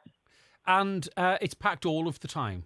So there's fans at the stages right from the get-go, so that's going to be fantastic. In terms of set list, I'm not asking you to go through it, Lorna. Is that all arrived at, or do you sort of vibe it a bit, depending on what's going on with the crowd, or how's that working? What do you do in that regard? Well, you have kind of a set. We've got 40 minutes to play, so but we've kind of planned it out and we've rehearsed it. We're it's going to be myself, Karen and Jolene, and we've got Matthew Jennings and Donald McGuinness on brass with us this time, and then Oscar Jennings on guitar, who happens to be Karen's son. And also Karen's daughter, Tegan, is going to play with us as well. She's going to play the fiddle with us for a tune as well. So it's going to be a family affair. Listen, I mean, you're already internationally renowned. Don't get me wrong, it's not like a break as such. But that being said, a lot of eyes on it, the BBC cameras, etc. Probably end up an iPlayer at some point. Like it is a wonderful stage, not only the physical stage, but the actual festival itself. It's a wonderful thing to be a part of. Yeah, it's just a magical experience. Like I just remember the last time going there and just being nearly overwhelmed by the amount of stuff that was going on and the good atmosphere. You know, it's a really just great. Everybody's so friendly. You know, it's just good crack. It's just brilliant. So you're going to Glastonbury now? Yeah. So we're you literally in on the car park of Asda in Strabane. Karen's on getting the supplies. Okay, well, hey, from Asda Strabane to Glasgow. Are you on site then? What with artists? Because there's so many of you. Are you accommodated? Do you have to look at that after yourselves, or what way does that work behind the scenes? Give us a scoop. Yeah, well, each stage has its own hospitality area where you can put all your gear, like all our instruments and everything will be there for the weekend. Like we don't have to carry them around. And then there's like they have artist camping, so we're in the artist camping, which is nice because it's kind of near the stages. And then we're just like we're punters then for the rest of the weekend. Once we've done our performance, we're just going to be roaming around listening to bands like everybody else. Now everything doesn't always go to plan, but are there any artists, 3 or 4 artists that you're going to move heaven and earth to try and go and see, providing they're not on at the same time as you? Yeah, well, we're going to try and see Kneecap, but I think that'll be pretty packed. They're on the West Holt stage at 4:00 tomorrow, tomorrow. And then we'd love to see Neil Young, and we'd love to see, Rod Stewart as well. I mean, who would love to see Rod Stewart? I was waiting for you to say Rod. I think he's not. He's on Sunday. I don't think he's actually. I think he might be at a kind of the same time as you. You know. I think he's. They have this thing called the Legends slot every Sunday at Glastonbury, and like it's always like somebody like Dolly Parton or Tina Turner, but this year it's Rod Stewart. So if we can get over to see Rod, we'll be over. Let like me a shot. see where Rod is now. I'm trying to plan my own viewing. I don't have a fancy blooming ticket like you do, but then again, I'm not a very talented musician. So that's why. Rod Stewart's on the Pyramid stage at 3:45. So, you've tons of time. That's perfect. You'll have your gear packed away, beverage in hand, and off to see Rodders. It's a big gig. He's doing 3:45 to 5:15. Look forward to that. Listen, it's brilliant, and as you say, you get that mixture of having that buzz of performing, but also that buzz of being a punter as well, because to organise it yourself can be a bit of a nightmare. Brilliant stuff, and a good crew you're going over as well.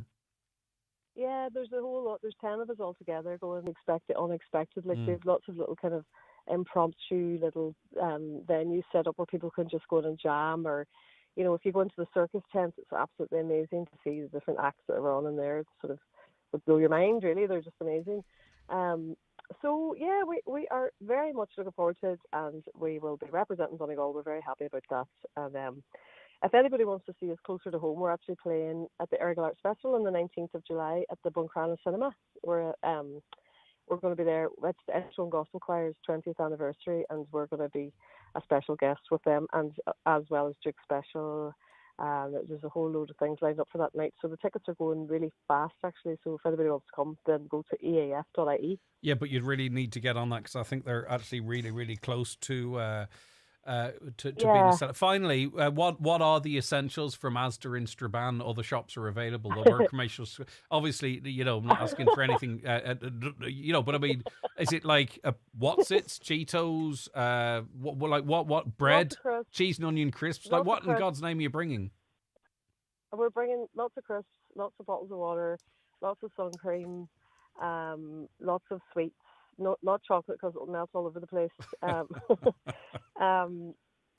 Chewing gum, headache tablets. I don't know. Anti-inflammatories. It's 10 years since you were there last. You never know, something might swell up on you.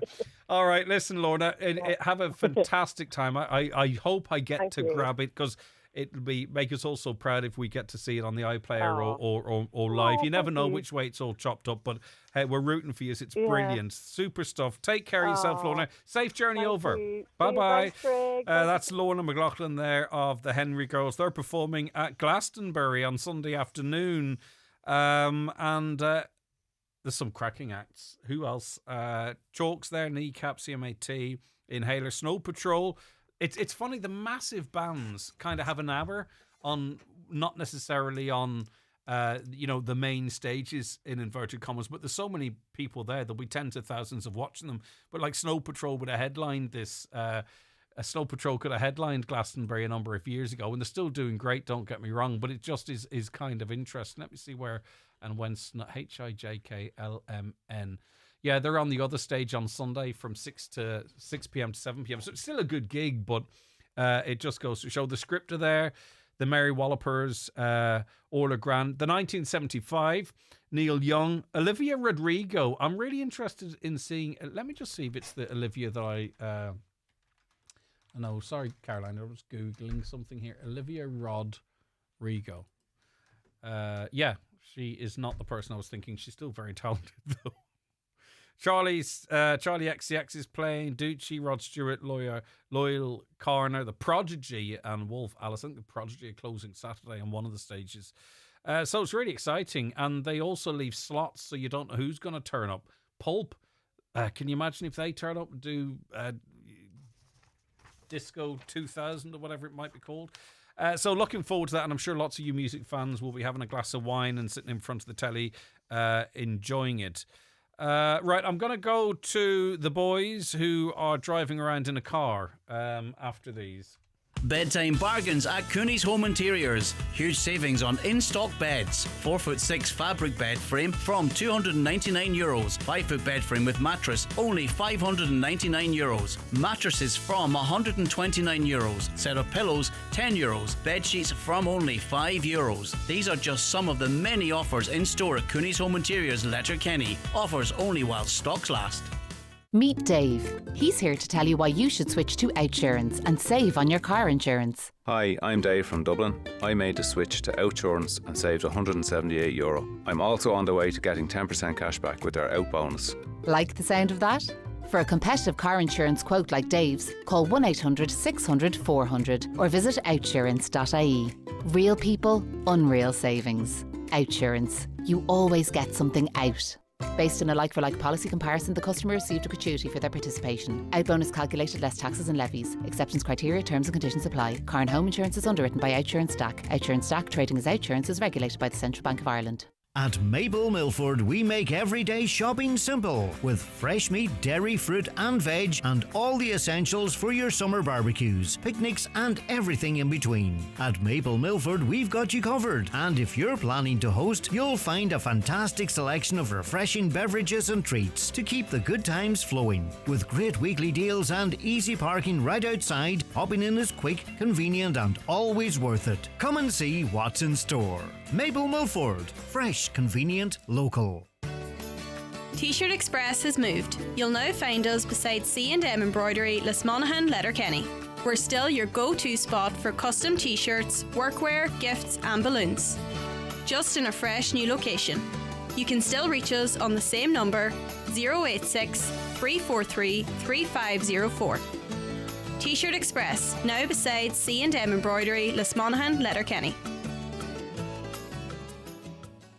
Highland Radio weather updates with McElhenney's. Find all your summer essentials from fashion and accessories to beauty and homeware at McElhenney's. Explore more in-store or shop online at mcelhenneys.com today. So, continuing breezy and mostly cloudy today with scattered outbreaks of rain and drizzle. A humid day, temperatures 17 to 21 degrees in fresh and gusty southwest winds, warmest the further east you might go. Right, okay. Let's check in with Lee, Leslie and Dennis. Good morning to you, gentlemen. Lee, good morning to you first. It feels like the evening time now. We're up that long now. You need to dramatise it a bit. We're up since 1:30. Yeah, there's somebody trying to call. There's that. Let me just disconnect that call. There we go. Greg, we're up since 1:30. You need to dram it up a bit. We're so tired. We're in a big sweat box here. How are you? I don't really feel sorry for you. Come here. How's Cork? Are you in Cork now? We're in Cork. We're just outside. Well, how far are we from Cork? We went through Blarney there. We kissed the Blarney Stone. Lovely. Lee kissed that about 30 years ago, I would say. I think it did. We're having an amazing time, Greg, to be honest with you. The crack is mighty. I never laughed as much. I never had as less sleep. We got a wee bite to eat there. It's just, I think we're all we had about 3.5 hours sleep, and we did a good bit of driving between us. Well, between me and Dennis and Leslie, wake up. Is Leslie? Leslie's sleeping the whole trip. I don't know. He must have done what. No, Greg, no, I'm wide awake here, buddy. All right, good. Now, man. Dennis, you tell the full story. Tell us the full story. There's no story. No, you're not telling about him sleeping Goldilocks in the back. The Goldilocks, Lee christened him Goldilocks there earlier on. But Yeah. no, he woke up once. Do you remember they had that bump? Yeah. He woke up. Greg, we had a bit of Goldilocks a, and the a boot- two bears. Right, so you go to Cork. You go to Cork, and then what? Where do you go from Cork? We're 100 kilometres away from Mizenhead now, but the last part of this journey into Mizenhead is quite windy and tight road, so it's still taking an hour to an hour and a half. And Oh, then Leslie straight won't get a over then- wink on that road. No. Nearly my turn to drive now, Greg. So Nearly. give me the hard bit of driving. two I'll more do the days. Easy stuff.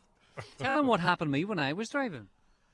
He probably didn't see the post. Oh, Lee no. hit- we think he hit something. We lost a light I in the saw front of the that, car. There's a bit of a all hole. right, But now there's a man, Gary Dock, from Dockcam in Donegal, and he's organised a spare light for us, and we're meeting somebody.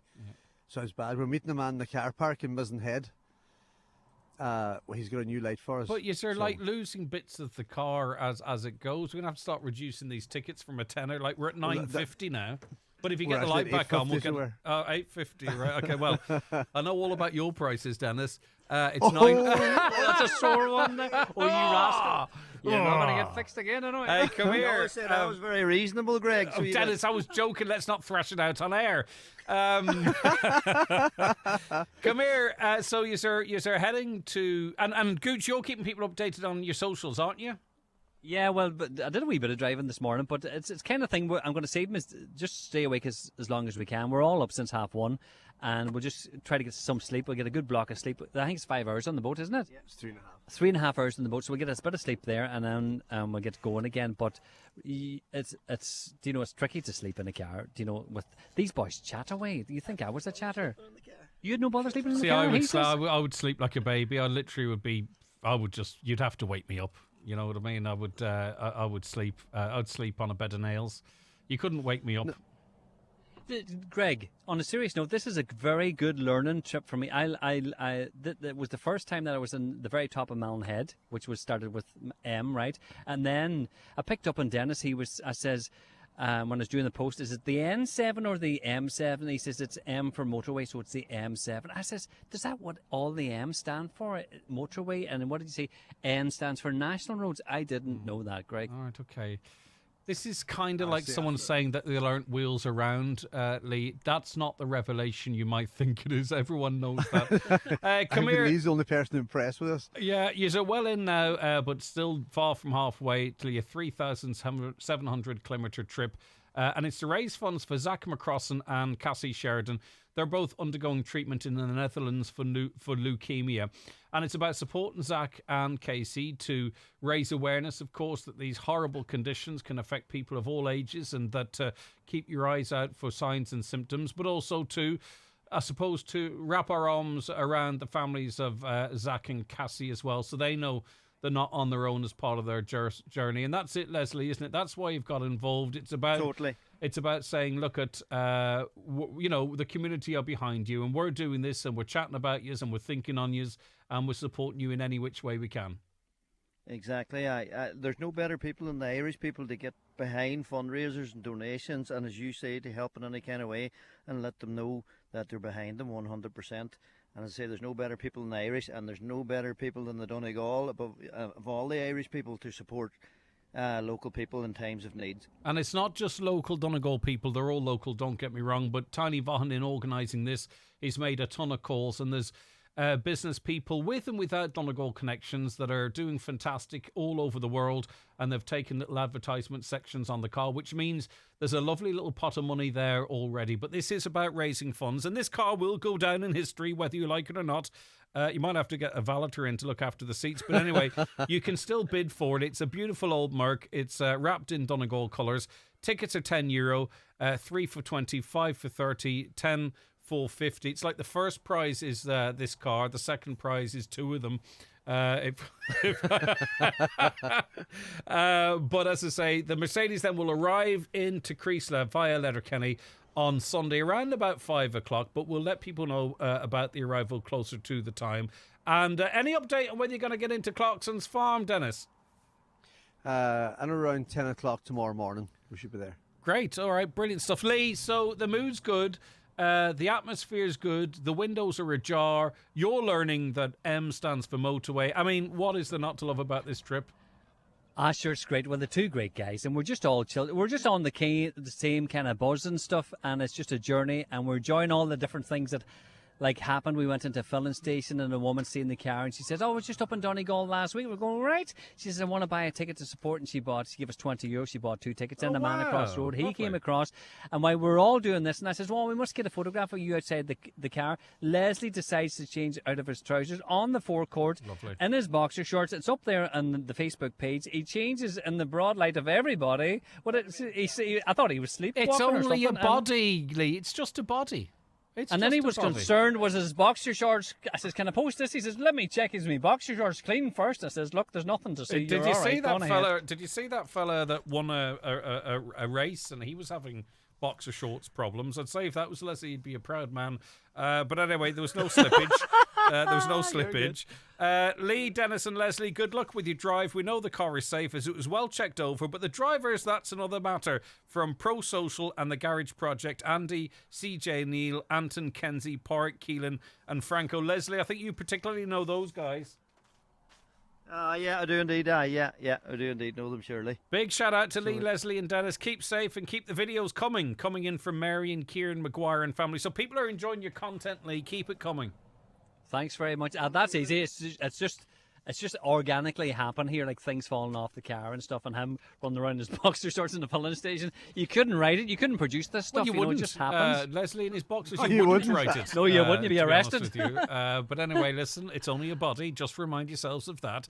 All right. Right. So it. We would love to see a load of people in Creaslough on Sunday evening for the coming home. The buckets will be rattled to support the two lovely young children, Zach and Cassie, and their families. So we'll update people. It's penciled in for 5 at this stage, and hopefully, with the weather being good, people might get out into the street. I think, Dennis, you mentioned there might be some other classics joining the cavalcade to arrive in. We love our classic cars. We love our classic cars. This cars meeting is at Bowles Yard from about 4 o'clock on Sunday. We hope to leave Bowles at Highland there at 4:30 on Sunday afternoon. All right, brilliant stuff. For 5. Excellent. Thank you, Greg, for all your input. Listen, do nothing. But if people want to support, whether it's to win the car or not, you can get tickets and support the lads in what they're doing. Supporting Zach and Cassie and their families. Sorry, I keep calling Cassie Casey. That's my fault. By going on to Lee's Facebook page. It's shared on the Highlands Facebook page. It's a GoFundMe, and it's fun. I think I'd keep the wrap on the Merc, and I don't know what else I'd do with it. Actually, I need a new anchor for my boat. I did forget that. I do need a new. Dennis could fix that for you for a good price, you know. Price just went up. The line's breaking up. I have to. He'll do it for a good price. He said. He'll not sting you this time. Hey, no, he didn't sting us. Poor wrestling. I'm only messing. Right, come here, Leslie. Stay safe on those windy roads to Missing Head, buddy, and keep us updated with all the crack. Dennis, as always, you're a great sport.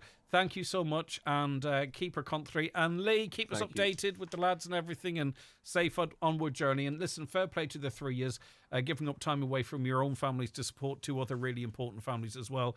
That's no little sacrifice. So fair play, boys.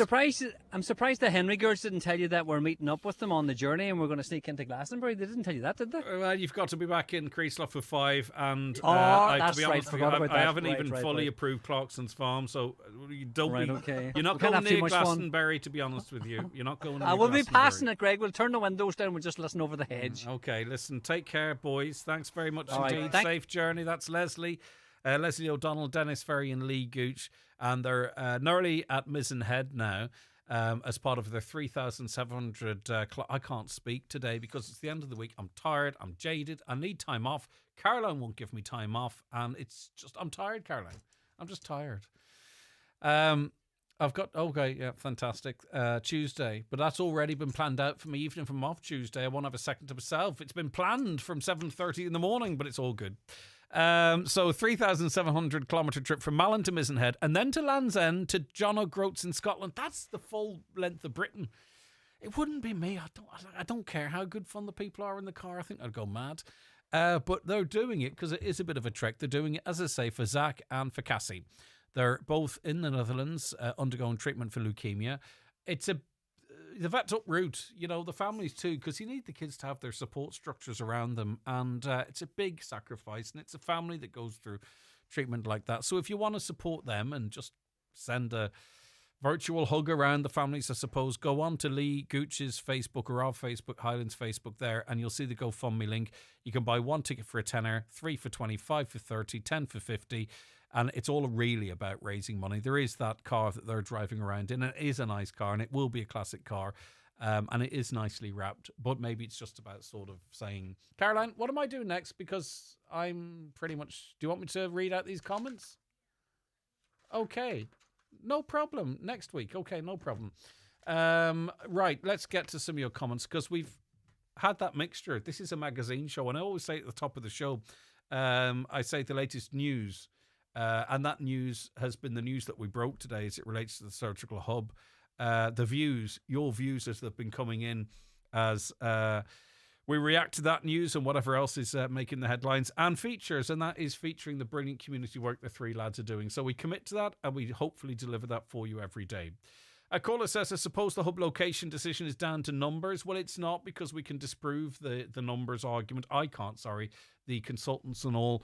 And even Tony Canavan, by his own admission, not admission as if he's admitting something, but he says that in terms of the numbers, the population density, that Letterkenny University Hospital stacks up to Sligo University Hospital, but the Canavan plan rolls on. Greg Lowry seems to be the go-to man if you want something done. The Cope and McConaughey have been made look like minions. Well, not really. They're two big boys, and they'll stand up for themselves. And Pat the Cope Gallagher won't... I haven't heard from Minister McConaughey, but Pat the Cope Gallagher's not going to be walked over. He's too long in the game. So I wouldn't say that by any stretch. Another caller says, now we know our TDs, councillors, etc., that are part of the government need to stand up, the same as Lowry's team, and say the LUH needs the hub to immediately, or they are withdrawing support for them. Also, people have to go onto the streets. Let me see more comments over here to my left. Hi Greg, as a Donegal person, I applaud Marion Harkin for getting the surgical hub for the people who voted for her. The flip side of course is the TDs Donegal voted in, having failed to obtain same for Letterkenny Hospital. Marion Harkin was listened to, and Donegal TDs were ignored. So where does that leave us now? On the road to try and get surgery in Sligo or Galway? I appreciate what you're saying, and I'm not in any way discrediting what you're saying, but this was a part of a deal for the government to get support from the independents, Lowry's independents.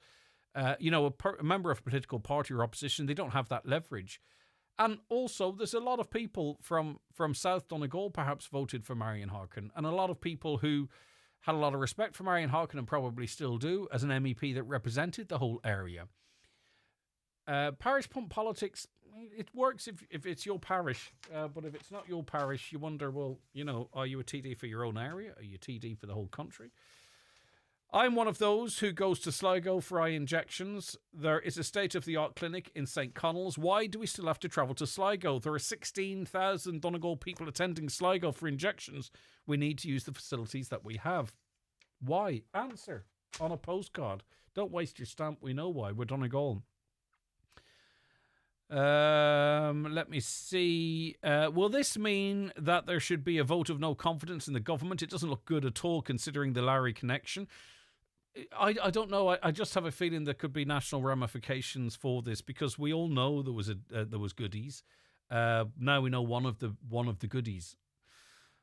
Greg, ask Porrick what his colleague is doing about it now, as he's in the chair of the Northwest Forum. Mr. McGonigal, like before, he did nothing to improve other issues. Listen, the members of the forum can ask questions, and the members of the councils can ask questions. They've got no power. That's just the bottom line. It is a platform where local reps who are elected by local people can ask questions of the people that make the decisions, and that's as much power as that they have. And that wouldn't matter if it's an independent like Declan McGee, if it was a Fianna Fáil member like Kieran Brogan, or if it were a Sinn Féin member like Councillor McMonigal. They can only ask questions. I had to go to an appointment in Dunleary. I had to find accommodation and food. €300 wouldn't cover it for the night and food. It's terrible in this day and age that we have to pay for these crazy prices. We really appreciate Greg's input on fighting for a hospital and a surgical hub. Without him, we wouldn't have as good a fight. It's very much appreciated. You can see when someone puts their heart and soul into something. That comes in from Finan O'Flaherty in Buncrana. Wow, thank you. Okay, wasn't expecting that. I do appreciate it. And that's it. It's the end of another week on the 9 till noon show. And what a week it's been. From Monday to Friday, we've made the news. We've examined the news. We've had a laugh. We've heard each other's views. And we're going to do it all again from Monday at 9. Have a wonderful weekend. Stay safe. Stay tuned. Good luck to Donegal. By the way, good luck to Donegal. See you maybe in Creasla at 5 o'clock from 4:30 maybe on Sunday if you're around. Would love to see you. But that's it from us. Caroline All researched and produced, assisted by Shannon Wilkins. Stay safe, though, and stay tuned. John Bresson's